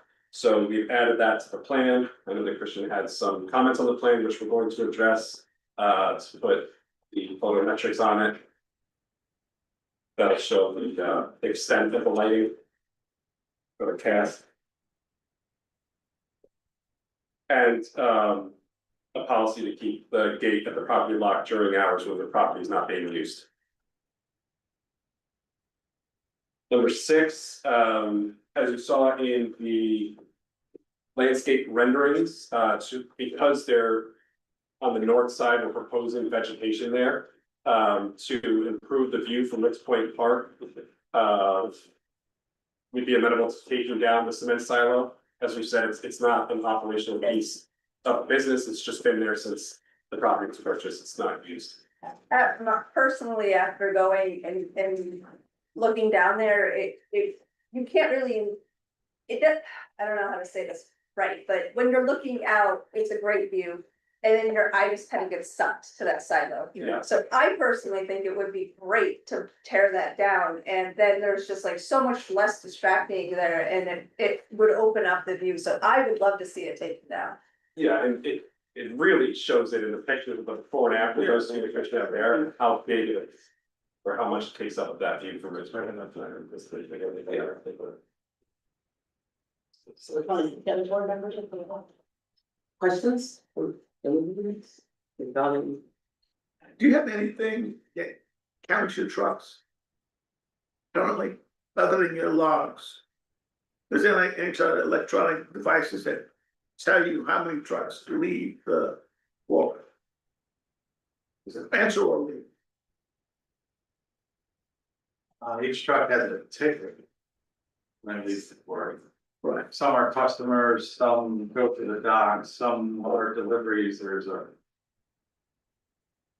Is there like some kind of thing at the gate, you know, you'll have a, you know, device to let you know? It's nothing at the gate. Oh, okay. Okay, I do have some questions about the.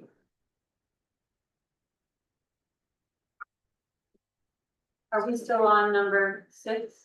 You can actually just ask. I just wanted to go back to dust since there seems to be a pause. What about when, so I understand you're wetting down the piles, but the piles are huge, right? 150 feet wide by up to 25 feet tall.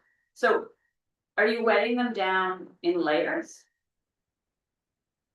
Or just the top, once the pile, so once the material is unloaded and it's in a pile on the dock, you wet down the top of that, the surface. Right. Okay, so then when it's loaded onto the loader and then onto the barge, what about all the dust that was under the surface, where the material wasn't wet? When it's getting done, doesn't that create, that then flows down? So as we go to look, we will wet that side of the pile. And we'll work the pile as we let it down. Okay, so you're wetting it down as you're loading it, so that everything that's getting dumped into the barge is wet. Yep. Thank you. I had a question, about the Hall Road. I know it meets, is it 2 or 3 main roads? I know like south, is it South Third, and then is it maybe 9G? So 99G is where it crosses. Mhm. The new wall. Yeah, Yeah. and then is the 199G like near the bay? Is that the? Yes, So. It's kind of like open, and that's kind of where people are always like, I don't know why, pull over there. Just like driving by, I would just see people pulled over there, like cops sitting there trying to give you a ticket, stuff like that. Just out of like curiosity. Are there gonna be gates at those entrances and exits? yes, there are gates.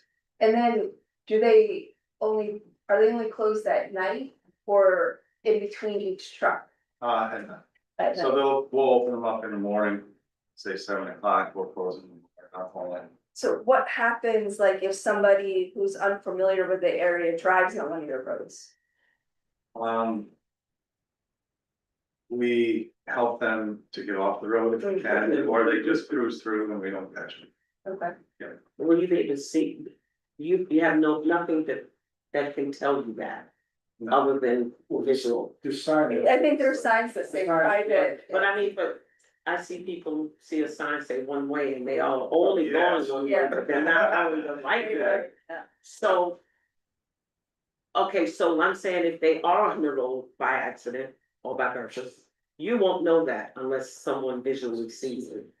That's my question first. And then the area to the left and the right of both stops. It's an open area right now with Yeah. people parking, pulling in. Is that your property? And is that gonna be closed off to prevent any of that from happening? No, we were actually asked to grade that off. So, yeah, and Hudson asked us to grade it off as well. To maintain the view that the trucks are approaching the intersection. Yes, so we can Okay, see. yeah, sight distance. That's what makes sense, yeah. There are gonna be flashing lights on the road, isn't it? Yeah. Right, and then you're gonna have signage, cause I noticed your gate had a big sign on it, both gates. So a follow-up to what I was asking, so if somebody is on it.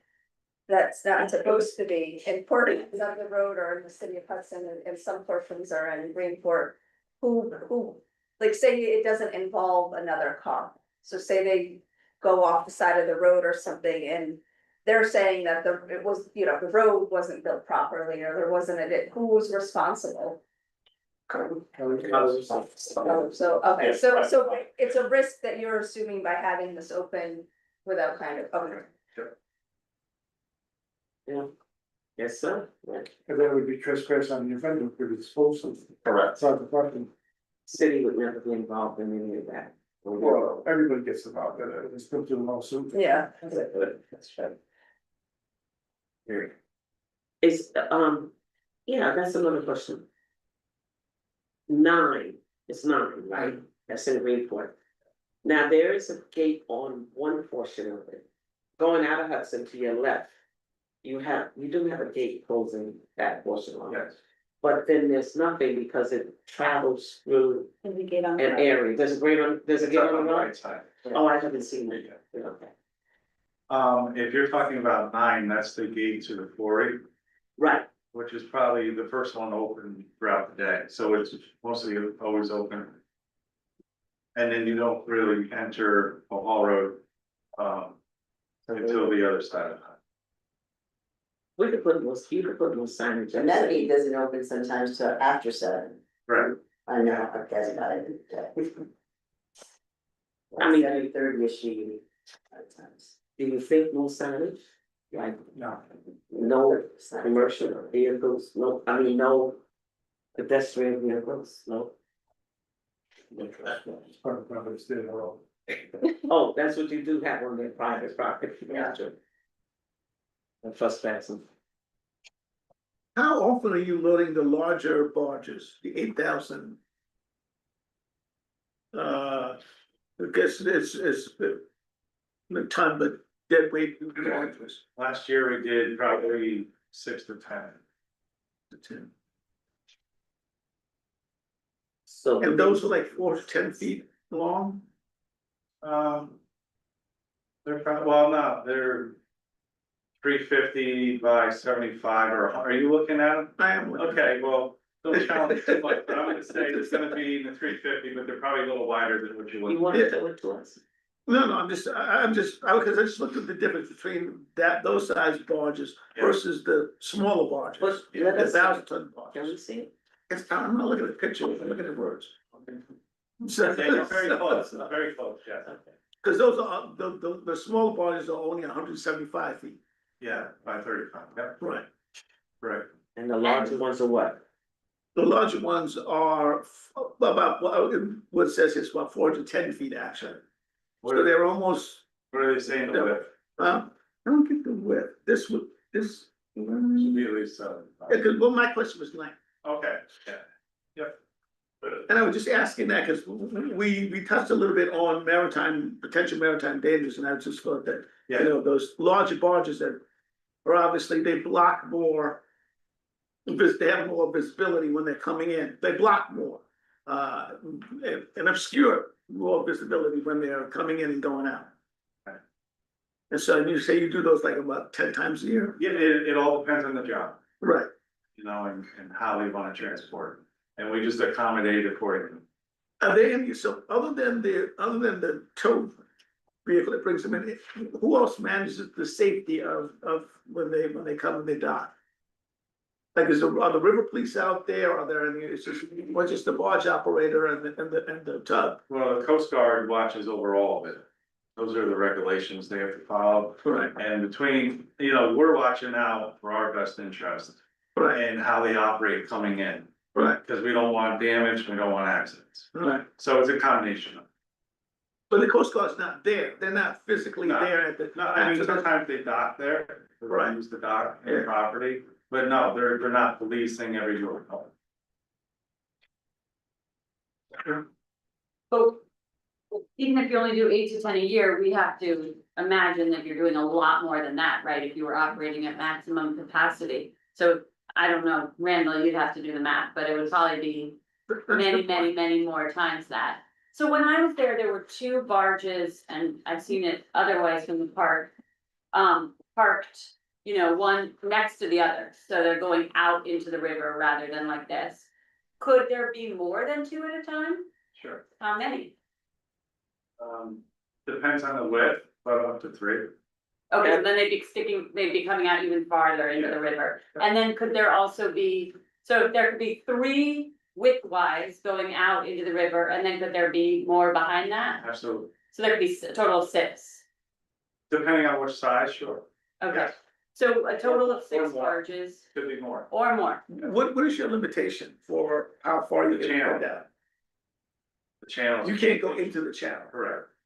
So how many barges would that be before you go into the channel? Back to all the dimensions. Right. Do you know how many feet it is where the channel is from the dock? We've been pretty good on 35, 3 wide, we haven't gone much further than that, that's when we're still talking about the channel. 30, sorry, say that again? 35, 3 wide. Is there a marker? 3 wide at 35 feet. About 100 feet. No, 100 feet. total. No, each. Each one is 35 feet? Yeah. Oh, then it's Okay, so that's 100 feet out into the river, Right, barges. time, you know, You're right. potentially up to 900 feet in length if there's 2 stacks, right? Okay, so. If you were operating at maximum capacity every day, we would have to imagine that that could be a regular. Occurrence, that there are up to 6 barges in that configuration. And in your recollection in the last several years, how many times have you been at max capacity? Several. Something like that. So really, I understood it was like 2 or 3. That's correct. Well, you're asking about how many, we were just talking about barges, max capacity out, what we had parked there was 6 barges, then several times. Okay, so what she was asking was max capacity at peak. No, I was saying, Randall was asking how many times per year they have these 8,000-ton barges, and I'm saying, and 8 to 10 times, I'm saying, let's imagine that they're operating at max capacity. And so we're at, you know, just, yeah, a lot more. Yeah, I mean, we may get a job that says, you know, their transport has nothing but the 8,000 tons, so. Right. Barges, so then we accommodate for that, going forward. And whatever they send, we just prepare the dock accordingly. I just don't understand what this information changes. We know what the traffic study is at max, we know what the decibels, whatever the noise is at max. We don't know what the air quality is at max because we have the train station, we have other cars. We have 2 item 4 parking lots that surround their site. So I don't know what this information is going to change on the conditions that we've already started discussing. Well, because it's written that part of our review is recreational safe park. In the city of Hudson. No, also in the waterfront. Well, Well, the waterfront is the city of Hudson. The city has no jurisdiction outside the city. The Hudson River is not in the city of Hudson. true, but the So you voters, can't- but the voters access the river, like people in canoes access the river from the waterfront. Sure, but once they get And into so- the water, and- they're outside of the city. Yeah, but they are directly impacted by, you know, by the barges and the river traffic that's right Well, out to there. date, I mean, no one has ever been impacted by the barges. We've never had a safety incident. There's never been an issue. But you haven't really had the permission to run the volume that you're talking about running on a continuous basis. Yes, we do. We've never got the restriction. We've never had a restriction on operations. But you never have run this volume, correct? Run what volume? The 284 truck. You mean 142 Yeah, That's not- total trips. No, they have. Yes. But not that often. That's how. That's how we got the that was number. generated. Yeah, I understand, but that, you haven't run it that often, correct? right, but regardless of the trucks, what does that have to do with the barge? Well, because we spoke about it earlier about evaluating this on max terms, Sure, right? And so you haven't really reached that, right? You're not operating at your maximum now. So the But health and today, safety or- issues, so they have run at max capacity, we just said. occasionally, Not every day.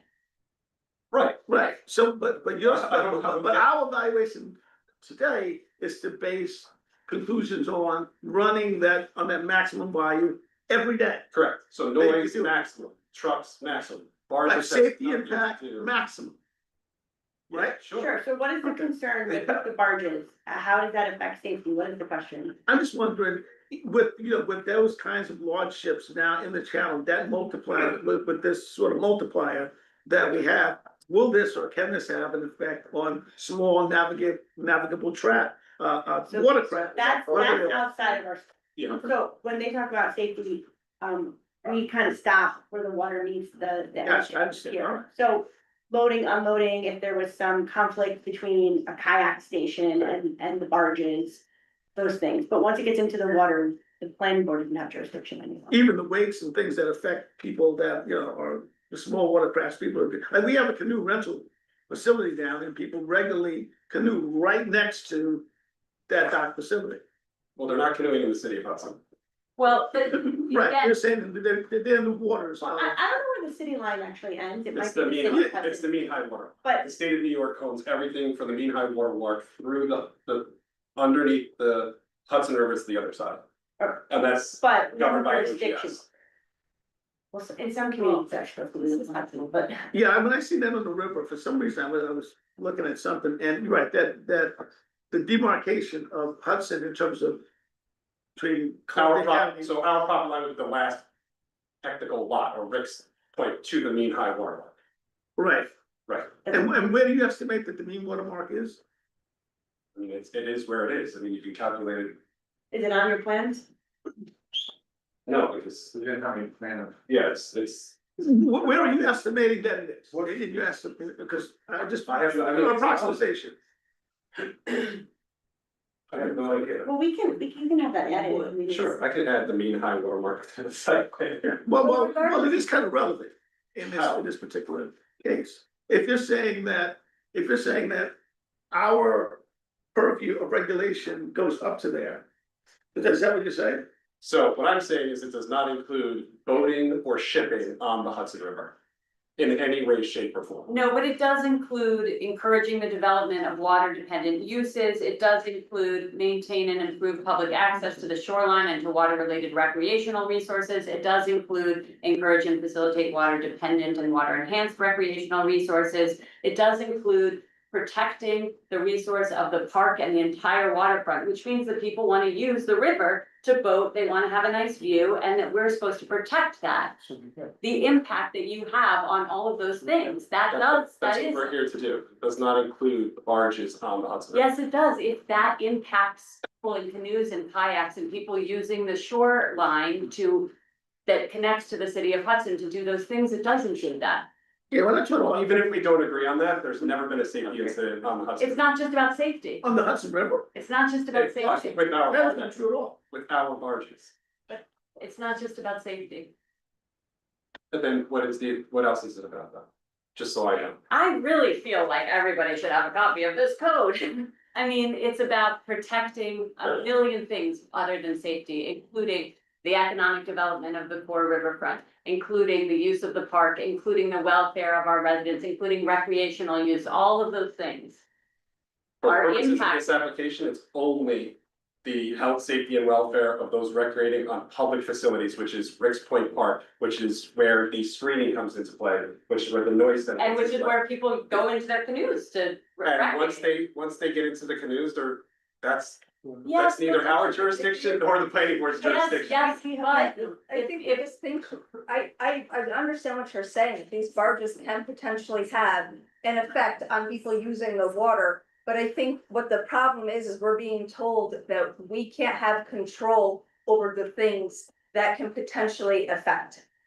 that's exactly what we have control over. No, But we don't because they're have- in, because they're in the water, because But they're. you have control over it based on how many loads you accept. But we can't tell them because we don't control the Correct. barges in the river. No, but They we don't control how control many it. loads are going into the barges, No, you thus. do not. It's plain New York State case law, planning board cannot govern input conditions on our operations. Is that true? So it's what I said earlier. You, intensity of use of a non-conforming use is generally not something you have control over. The use is the dock, that is the use. It depends on how the wording is in our zoning law, and I've already brought up that the wording in our zoning law is imprecise, but it does not say they cannot increase intensity of the use. Well, what about in Article 8, right here? The location and size of such use, the nature and intensity of operations involved in or conducted in connection therewith. That sounds like intensity of operations. That's not for pre-existing non-conforming use. You're here for a conditional use permit. That's different than pre-existing non-conforming use. You lost your No, pre-existing no. non-conforming use. But if the I mean, court, we need if to the start court with says this. we have a vested right, that's pre-existing non-conforming use, They Well, the then they have. you can say whatever you want. Non-conforming use. That is the rule of the court, whether you like it or not, the court's Yeah. decision was, that came down. It's from So the then- you read, right? Then You they're read not right up for that for sentence. CUP? They are here for a CUP, that is, they are here for CUP. So the guidance on what we have to look at in order to issue a CUP includes Article 8, which Right. includes intensity of When you're looking, operations. but you were conflating the two things. The non-conforming use section doesn't talk about intensity. The section on the standards for a conditional use permit, yes, you have to evaluate the intensity of the use in order for you to set appropriate conditions, right? I don't, Yeah. it's part of that discussion. Gabby, with regard to regulating intensity, what, like, how would you achieve that? Is that correlated to the 284 truckloads? Because that's how the material gets there, right? So if that number is something we can't change, then I don't know if we have any control at this point over intensity, because if intensity is based on how much product is brought there, and they can bring the truck 140 times there a day, and we can't change that, and I don't think we can, because we already agreed to that when they put in their haul road, then I don't know how we can control their intensity otherwise. Because we get to say what happens to the stuff once it gets to the dock. So yeah. You guys asked for the haul road application and the dock operation application to be separated, right? Well, they were separate, they were submitted separate, And the court validated that it's supposed to have stayed separate. correct? Right. And that was. So you wanna limit hours based to control intensity, or, I'm just trying to understand where, like, what you're thinking, where you're trying to go with this. I'm thinking about how to protect the resident. No, I understand Yes. that, but I'm saying practically, like, what Well, can we you, can- what is your idea to actually protect the safety and the Because welfare? if we can limit how much I'm asking you how though, by what means? by setting annual limits as to how much gravel can be moved at the dock. If the barges are on the river and have nothing to do with us, and the trucks have already been approved and have nothing to do with us, what has to do with How us? can The you dock. limit that when they can bring 140 trucks a day? Because that's a different application. They can bring whatever they want right up to the, whatever the Hall Road application says, right up to the dock gate. What happens once they enter the gate? That's what we're here to discuss. So you want it to sit there? I No, know, but I'm if not, they, listen, if we say, I'm gonna use numbers here that don't apply, if we say. You can move 100 tons of gravel per year, I know it's like 1 million, but per year. That then affects how many truck okay, trips. so I guess my next question is then, have we regulated if the truck can be full or not on these 140 trips? But it doesn't matter what, if we're regulating what goes on the But- dock, it doesn't have But we're anything to not do with the regulating truck. the Right? It doesn't make sense if they can bring 140 Well, full I trucks. disagree with that. If they can bring 140 full trucks every day, what else can we do? It's We done. can tell them what they can and cannot do at the dock. So wait, so first, I think you need to take a step back. First, we need to identify the harm, right? So I guess the question is, if there are 6 barges there, as there have been in the past, apparently on multiple occasions, And the most they can bring is what, 5. what is the harm? Because you have to limit the restrictions to a particular harm. It doesn't have to be a harm, it can also just be the harmony of the waterfront district. It can But be, what causes disharmony? well, that's what we're discussing. If it's going out 100 That's- feet into the river, then that causes potential problems for kayakers and boaters. It causes. Is that true though? I mean, we have to, things have to be That backed is a up. discussions that Gabby's used to be having, Yeah, and Randall, if you're joining that, but I don't have that. What do you mean, is that true?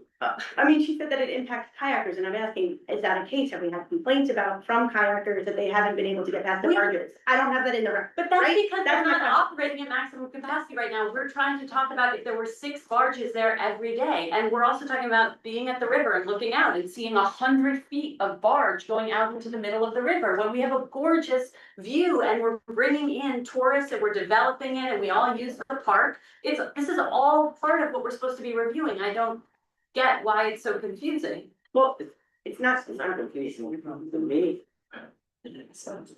But this is what we're here to discuss, right? I mean, whether or not there was an accident involving a kayaker has nothing to do with what we're here to discuss, which is the future of our waterfront. Yeah, but then you're speaking in hypotheticals, so that may or may not necessarily affect the case. Anything could happen, you can have a freak, events, but It's like I what think if- that you have to deal with the dates at hand, so I think that's the whole. I'm trying to understand where you're coming from, but you can't everyone could speak in abstraction, but you start speaking in hypothetical. But we asked for actual numbers and they're telling us that we have to use. They're giving us minimum and maximum, Right. okay? But Because they so don't do the same numbers every day. right, so we're being told that we should only make these decisions based on the maximum number of potential trips. So it is a hypothetical, and that's what I'm basing my questions on. And we're talking about a riverfront park where people boat, fish, play, have concerts, have picnics, and we're talking about constant action happening right next to it. We're talking about constant loading and unloading. We're talking about 6 barges going out into the middle of the river. Of course, that has an So impact. wait, so are you saying that boats on the river are a negative impact? I mean, I'm just trying to understand, so you see barges, I need you to identify for the record why seeing a barge is deleterious to the harmony of the riverfront, right? Barges and boats go up and down the river all the It's a time. mixed use So waterfront. I'm not Specifically disagreeing supposed with to you, be. I'm just asking you to identify, yes, there's barges, but why is that an impact? What is the harm? And then only once we understand what the harm is, can we talk about how to mitigate or address that. Right. And Well, Randall, you're very concerned with boating safety for one, right? Right, but you're saying, But safety I is am, not our issue. I am, but you're saying, if you're saying that we don't have any purview, you're saying beyond the shore. Is that correct? Correct, we have, Neither do we. Except that you're accepting the orders that mean that the barges are coming up. So Okay. of course, you have a say in how many barges are there. But They're not those just barges- randomly parking there, they're parking there to accept your loads or to unload. And those are They don't have agreements you've control. made. no, they control the barges, yes, absolutely, When they're it's part there, of their but they business don't- operation, but who, you know, how the barges operate and what happens with the barges, the safety of the barges, that is beyond the planning board. But whether or not the barges are there is not beyond the planning board. We're talking about whether or not the barges should be there at maximum capacity all the time. That seems to be under We're our, talking about the operation of a dock, right? How the dock is laid out, how it's screened, the noise that might be coming from the dock, and aesthetic impacts that could occur from operations at the dock. so I want to the barges are an aesthetic impact. if you did have 6 barges there, on this drawing, where would they appear? Just to the right of your pen. Meaning they're gonna come all the way out here? Yeah, so that picture that you have there is from Rick's Point Uh-huh, this way. right here, right. Yep, straight across that point there, the barges. And they're lower than the dock itself. Depends. When they're loaded, when they're unloaded, they're above the dock, depending on the side. Okay, Right, and so you're talking 100 feet so from the visual, there, why? how far out? About that much? Well, Well, 100 depending on feet, the angle of Yeah. where you're standing. you probably wouldn't see the lighthouse. If you had 6 barges there, I don't have the lighthouse in any of these plans. no, I'm just saying, if you're at the park and you have 6 barges loaded, you wouldn't see the lighthouse. You can't see through a barge. Why not? The barges aren't that high. Yeah. They're as high as, they're as high as the dock when they first come in. You still Yeah, see you over can the see top. over the dock. But not if You it's might- 100 feet farther out into the river Well, I don't know, that's why I Yeah, asked. and you, and 900 feet up, down the river. Okay, so you can give us a visual on it. well, hold on, so can we look at this from a view shed point of view then? Then now we're just bringing this up. Yes, you can, I mean, again, you can look at it from a view shed point of view, which is why you have that visual, this rendering. You can ask them to put a barge on the. That's what I said. Yeah. They give us a visual of your maximum, or just to see what it would look like, not in that form. It's better in this type. It's easier for me to see. And maybe they can just take a picture and leave the barge loaded. Oh, yeah, can you take a picture? Like, okay, see, like right here. So see, right here, you have a little picture of the top. Now, if you had the 6 barges, where would they be? Can you do something like that? Sure, yeah, we have like a barge here. Yeah. Probably not scale, But do it in color like this, it's easy for me to see. Okay, like it shows exactly how far it's coming out, what's the visual on it, stuff like that. So Yeah, that's one.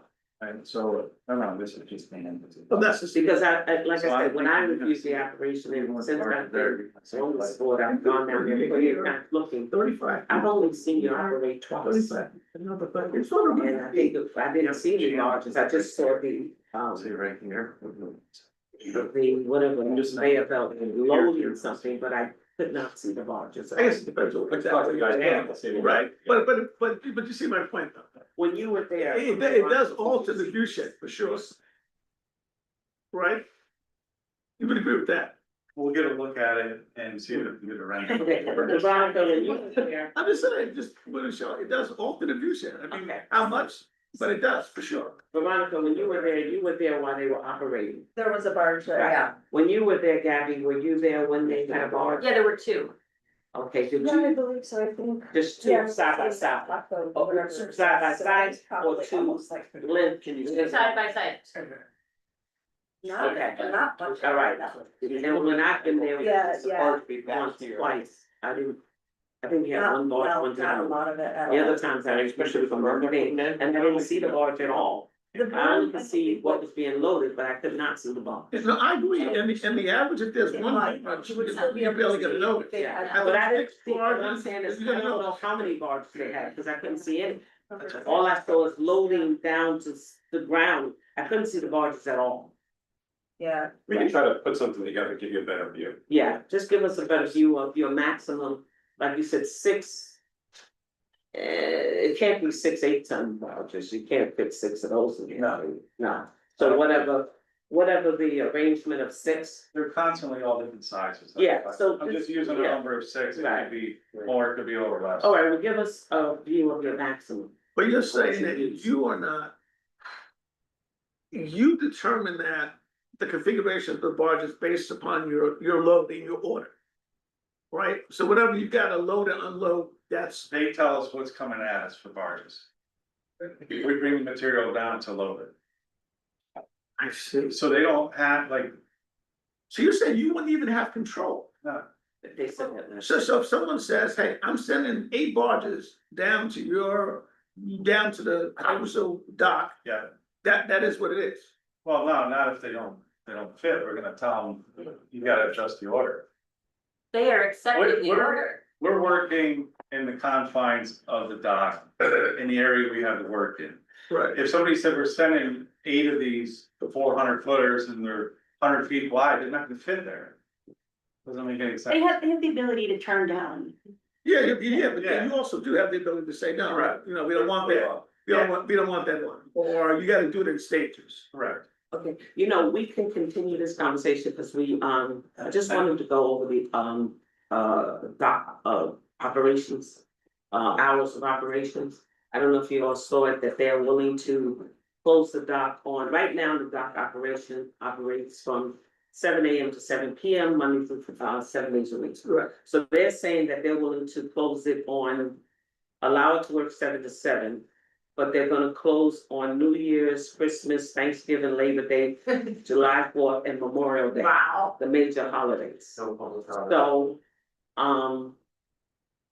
that's what you're saying, that's what you have given us, right? Correct. You all read that? Now, do we have anything else you wanna say about that? You know, we've got 10 more minutes.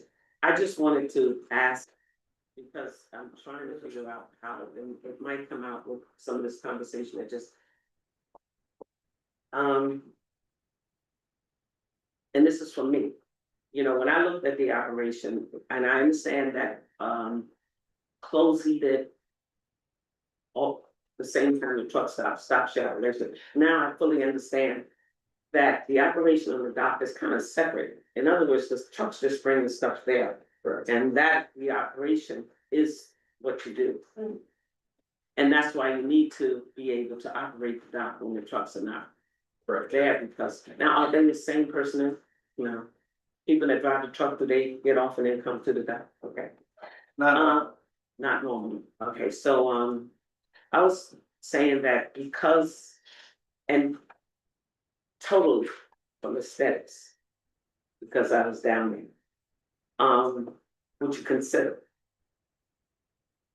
Just doing Memorial Day and Labor Day. Say, from Memorial Day, which is in May, Labor Day, which is September. Closing on Sundays, let me finish.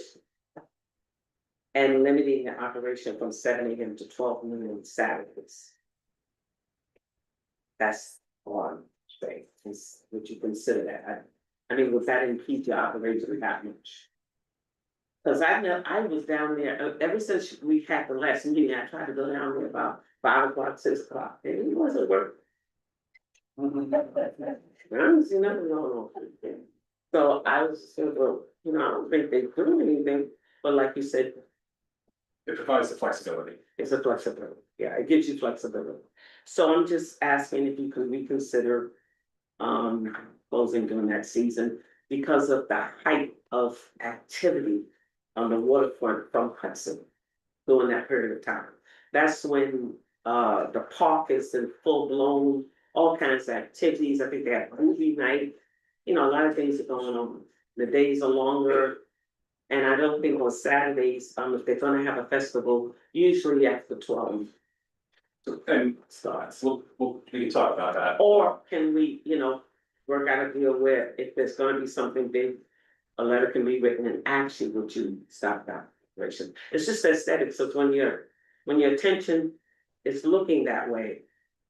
It's a feeling, I don't like. No, and I just wanna put it in context that. You know, we considered hours of operation, you know, it's really. Or hours of loading and unloading, it's really. You know, the flexibility is what is really important to the business, but also I want the board to just realize that a lot of the other mitigating measures. Will help ensure that during those times of operation when people are at the park, there won't be noise impacts or dust impacts. So I just want to keep that in mind, that it's gonna be different than it is now, given the screening and the best management practices and all that as well. But comment taken, and we will talk about it. That's the, any other, Go ahead. I second, at the very minimum, at least letting a festival or agency write a letter and request. Just whenever we're having it from like 12 to 6, I think that's a nice idea, you know what I mean? That allows you the flexibility 90% of the time, maybe even more, 95, they may not even ask, they may not, that's true. It may not affect everyone. Some people may like looking at And it. so that's kind of like a nice gesture, I think, to the public, like, we will respect if you're having an event to shut down for these few hours. I think that's a nice gesture. And that's true, because when we were there at the silo, there was someone who said, I love that, don't take that down, remember? Somebody said, I don't don't take remember that silo down. that said that. I I love mean, it. personally, I think it opens up the view, but some people like it, Yeah, they loved it, so, yeah, that's. Hoping the board comes to a vote on that, so we have direction. I don't like taking it down. Two other things I want to Oh, touch on. I'm sorry, I had a question, Go ahead. just about this hours of operation. This is something that we get to, a condition that we impose or not, right? This is not, So the hours per the code are 7 to 7. You have the ability to reduce those hours for health, safety, welfare, if you can show that it's necessary. right, so it's not exactly a question about what they may or may not agree to, it's about what we determine to be the protecting that health, safety, welfare, and compatibility and harmony. Yeah, the planning board sets the condition. Right, we don't ask them what they. I mean, I think Teresa was, Yeah, I'm asking Respectful. because, I'm being Yes. respectful. but yes. Oh, I'm just getting it clear here. Well, I think that Yeah. the request came because our position is that the planning board cannot limit our hours of operation Right. because we're pre-existing non-conforming use, and that would impact And our not only operations. that, right, and, can I relate it to, I can relate it to recreational mentality. It's such a thing, like just looking at it doesn't look You nice. want them to reduce. I would like them to think about it. Okay. I'll let you. Any more questions on that? Because. I just wanted to get to the last. two, Okay, go ahead. But I don't want to cut anybody off. Okay, great. Because we're gonna stop at 9. So the last two, just quickly. 7, there's a guard shack at the entrance to a guard shack. At the entrance to the dock, it's just a small 5x5. 5x5 shack. It's just about right here, it's Oh, it's outside the gate, No. right? no, it's inside the gate. That's right. Uh, We can see it right here. You want this one? Oh, I got it. Oh, I got it. Oh, it's not in this, okay. What about it? What about it? The applicant would be amenable to preparing the exterior of it and. We have a guard at the gate? Computers and for the, Huh? it has computers in there for the cameras. What camera? Camera, that's. Security camera. Yeah. Yes, security camera, but doctor. It goes on, so it. I'm telling you. So This is nice, really, huh? what's wrong with it? I don't see anything wrong with it. We're just amenable to cleaning it up, painting. And keep it nice. Yeah, So you're maintaining taking that it, as part of the project, or are you saying the planning board can impose that as a condition? however you want. If- I'm trying to get to what we're. If we were proposing it, we said we would be amenable to it as a condition of the permit, and whether it's a condition or a request by the board. It doesn't really make a difference to us as long as. Did you get a picture to it, Curtis? Yeah, sure. And what does the computers do? Operate the camera? I'm sorry, do you have cameras where? I'm At the sorry, dock. facing where? They don't tell us. That's security. Oh, You don't have clearance. We don't have that level. do they enable you to know how many trucks come in and out? of the facility? You said the cameras were working. And lastly, one of the things that came up with resurfacing the dock is if any minor repairs are seen, to the tiebacks. So the tiebacks are, I guess, In the parking area. in the parking area, to make sure that the bulkhead is secured upright. So if we're repaving it, see when it needs to be replaced, that we would do that replacement. Parking area? The area that's gonna be paved. Oh, okay, So so in you're the- talking about the dock, Correct. okay. Correct. So in removing the cement tower, which is, bolted into the ground, or doing any repaving, if they see that any of the tiebacks, which tie the wall back and hold it upright, need to be replaced, they'll just replace it as part of the repaving activities. Now, the road going into the dock, is that paved? Yes, Yes, okay, because it was dusty when I was there. it's dusty because of the side, the utility road or Just CSI. pour us on it, Yeah. okay. Which goes along the front of the property. Any questions? No. Okay, do we have any more questions from the plan? Yeah, I do. Like 5 minutes, like 3 minutes. I have the eights. It's 8:58. I have a question just regarding how we're moving forward, if we're gonna continue to have special meetings. We're gonna keep the meetings until we can do this. But I'm so, hoping if that's our decision, I mean, nobody. well, could we make a decision as to what that's gonna look like? Because last time we said we were just going to have special meetings and then it was tacked on to the regular meeting. So I guess I would like to make a motion to determine whether we're discussing this application twice a month or once a month, because we discussed it twice last month, and I think we'd all like to know how many times. I make the, I would, okay, now, for our next meeting, which is, October 14th, at the firehouse. Right now, I don't know how many applications we're gonna have on our thing, but I will know. Do you just wanna go ahead and set a special meeting for this? Yeah, Right, I'm not sure of how many applications we have on the agenda, we don't know that until time frame closes. So. And this, look, we've been here since 6:30, and 9 o'clock, we can still go on, but we're not going to. So I would say we should set another date in, October. To have a special meeting for, Caluso only, and if. If our regular date allows us to have him on a regular date, then we'll have him there. Okay, we can cancel. So, why don't we just plan to have them on the agenda for the regular meeting? And go ahead and, it's gonna make it too long, Yeah. it's gonna be long, but we don't know until the applications come in. Right. But then we're gonna be kicking the can down the road for Carl Russo. So we're just gonna extend it another month, another 2 weeks, another 2 weeks. If you put them on the calendar, we don't have to address them. We can stop at 9 o'clock automatically. No, No, we don't, that's not. what we- no, what I'm, Well, If we put them on if we put them on the thing, then we have to, Then we got that meeting. and we well, stop it. yeah. We have to open the thing. we are gonna address next, he is gonna come before us next month, but we're just saying.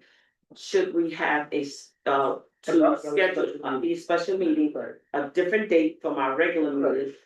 But if when we look at the calendar, the agenda for the regular meeting and we find out we only have 1 or 2 people, we can always. You cancel it rather than. Cancel the special meeting and vote and allow him to come to the regular coach. I mean, we'll give him time. Well, before we jump off this, I just wanna, Oh, you said put them on both. Now, the next meeting is regular meeting is at 14. Yeah. If you have additional information for us at that meeting, We'll probably be discussing the same thing. or would you need? Yeah, well, you got it. what we- your next you step have- is, you you're have gonna give enough us time to your think of what response. To try to respond to some of the stuff. we- So that we can work on this. Yeah. Yeah, so, yeah, we would. In the next meeting, you're gonna give us responses to the the stuff that we talked about. So what Yeah, Jim but is also saying, the written comments, right? So you- The public comments? Yeah, the public We addressed them on this, yeah. I'll go play it by ear, see what the agenda is gonna be for that Okay. night. And then within a week's time, we should know what's gonna be on the agenda. Okay. Is there room for him or is there not? right, If it is, fine, if it's not, then okay. go ahead. Within a week's time? Well, week's time. The we should know- we 14th should is know our what the- next, yeah, we'll know. What the agenda's gonna be, Within a week's time of today, no, from the date of the meeting, so by October seventh. yes, because the application is supposed to be in that time frame anyway. So we should know, within So the week. within 5 days, we should know what the agenda's gonna be. I just don't wanna keep kicking the can down the road. No, we're not. And, you know, give it forever and ever, so it's already been 8 years, and we've come a long way since then, so. I agree with you. So what we're saying is that we are going to today schedule a special meeting for you for next month. We're gonna agree to that. But if the agenda is not too heavy for our October 14th meeting, you will be placed on that and we'll notify you. Okay. And you'll be ready. Okay, We'll be ready. so I need a motion for that. And then we will cancel the special meeting? Yes, then we'll Okay, cancel the okay. special meeting, Well, definitely. that's clear. Not unless we need, no, no. unless we need another meeting, not unless we need. Another meeting after that. Business, or we already have one set on the schedule. Okay, We won't So- cancel, it depends on what we get done. We have to say the date now. so in other words, we may have we may have him twice in front of us. Right. Okay, and that moves us along. Okay, will that be okay? Okay, I wanna get a motion on that from the, What's the date? Yeah, and not- Meeting. okay, the first, okay, oh gosh, we need the calendar. I have a calendar, but. Yeah, I can put. No, we it need down. the city calendar. Sorry. I just wanna, so, You should get down the line. yeah, this is true, but this is, The October city calendar. that would be like 6 March. That whole, That's that whole square, this is the dock there, this is the. But This do is they the go park. all the way to the end or they come back? No, I think No, they're in back a little bit. everything in here will be approximately where the 6 barges would be, depending on the size. But I don't think they go to the end. Those barges don't go Well, to the the end. do they? large ones, that's about. Multiple six, they read. That's the Yeah, thing, if there That's not the was. size of one barge. Right, That's all. right, they would be in there, yeah. Did you get one? Can you zoom out a little bit, Randall? Lloyd, did you get one? Once you're not sure here. No. No, it's not up there. Oh, okay. I can put on this. No, I wanted to see how far out it might be. Yeah. Okay, so, So if you're here, so that's the lighthouse. So if you're here in the park, it definitely see the view shed, for sure. I mean, depending on where you are, if you're here, no, oh, I don't think, but. If you're here, no, but if you're here, if you're canoeing, if you're doing any of the recreational things that we have set up in those slips there where then. Yeah, they're definitely match. okay, Brandon, we're gonna take, we can take this up. Okay. All right, so, okay, did we definitely have Just a say- meeting on October 14th? Hey, Right, our regular meeting at 6:30, but it's going to be at Central Firehouse. Okay? Let me put it there. So now the next date for a meeting, we're gonna have to leave it open for, let's think of some dates and then we'll get back. I don't have the city calendar, does anyone? I'm trying to get it right now. Okay, we have the October city calendar. I don't think I've seen it. Well, that's before, we're not going to be. Yeah. In other It words, was like like, hopefully the 28th would be ideal, right? 2 weeks after. Yeah, they give it a little time. but let's see if there's nothing going on. Yeah. I mean, we can still, you know what? We can have the 28th, and then if we can't do it here, we'll do it someplace else. Okay, It's true. 28th is a Tuesday. Yeah, we can confirm the 28th. 20. And right, and if we can't have it here, we'll just have it someplace else. Okay? We got several places. 28, 6:30. Right, Of October? yes. Yes. So we're having, yeah, Are you available? Yes. We'll make ourselves. He'll make himself. Right. Oh, we're looking. Say something. 28th. I mean, we haven't. At the beginning of the day, I can quickly go to my actual. I'm sorry, I'm just trying to figure it out. and that would be here. That's gonna be determined, because we don't have the calendar. So in that next meeting, we'll be finishing the review of this document, which includes We're the gonna response continue. to the public, or Okay. continue, which includes the response to the public comments. Right? In October? When will we be able to determine if they can be heard on the 14th or not? Hold on, let me. I think the agenda closing date is. Sorry, the 28th, this is the Right. city Yeah, I calendar, don't know until the agenda. yeah. Yeah, I'm just curious. Okay. You got a city calendar? So what's on the 28th? It's good, that Tuesday is good. 6:30? I see something there. What's No, that? that's the 21st. This is the 28th. Okay, well, see that blue, oh, that's, okay. That's. So the blue date, okay, so it's gonna be the 28th, it's going to be here. Because the calendar says. All right, so can I get a motion to adjourn? Well, no, we have to make a motion for the meeting. Oh, can I get a motion to hold a special meeting for Paolo on October 28th at 6:30 PM here at City Hall? I make a motion. I something. All in favor? Aye. Any opposed? Okay. Now, can I get a motion to adjourn? I make a motion to adjourn. And I second it. All in favor? Alright. Thank you, everybody. Good night. Good night. Ooh, that was just a minute. Thank you. Oh, no problem. Thank everybody for. I have one here, I gotta go back. I have. Yeah. I don't think we recorded it, we don't see the.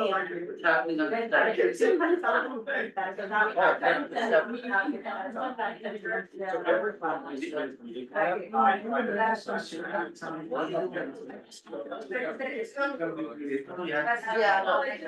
Now-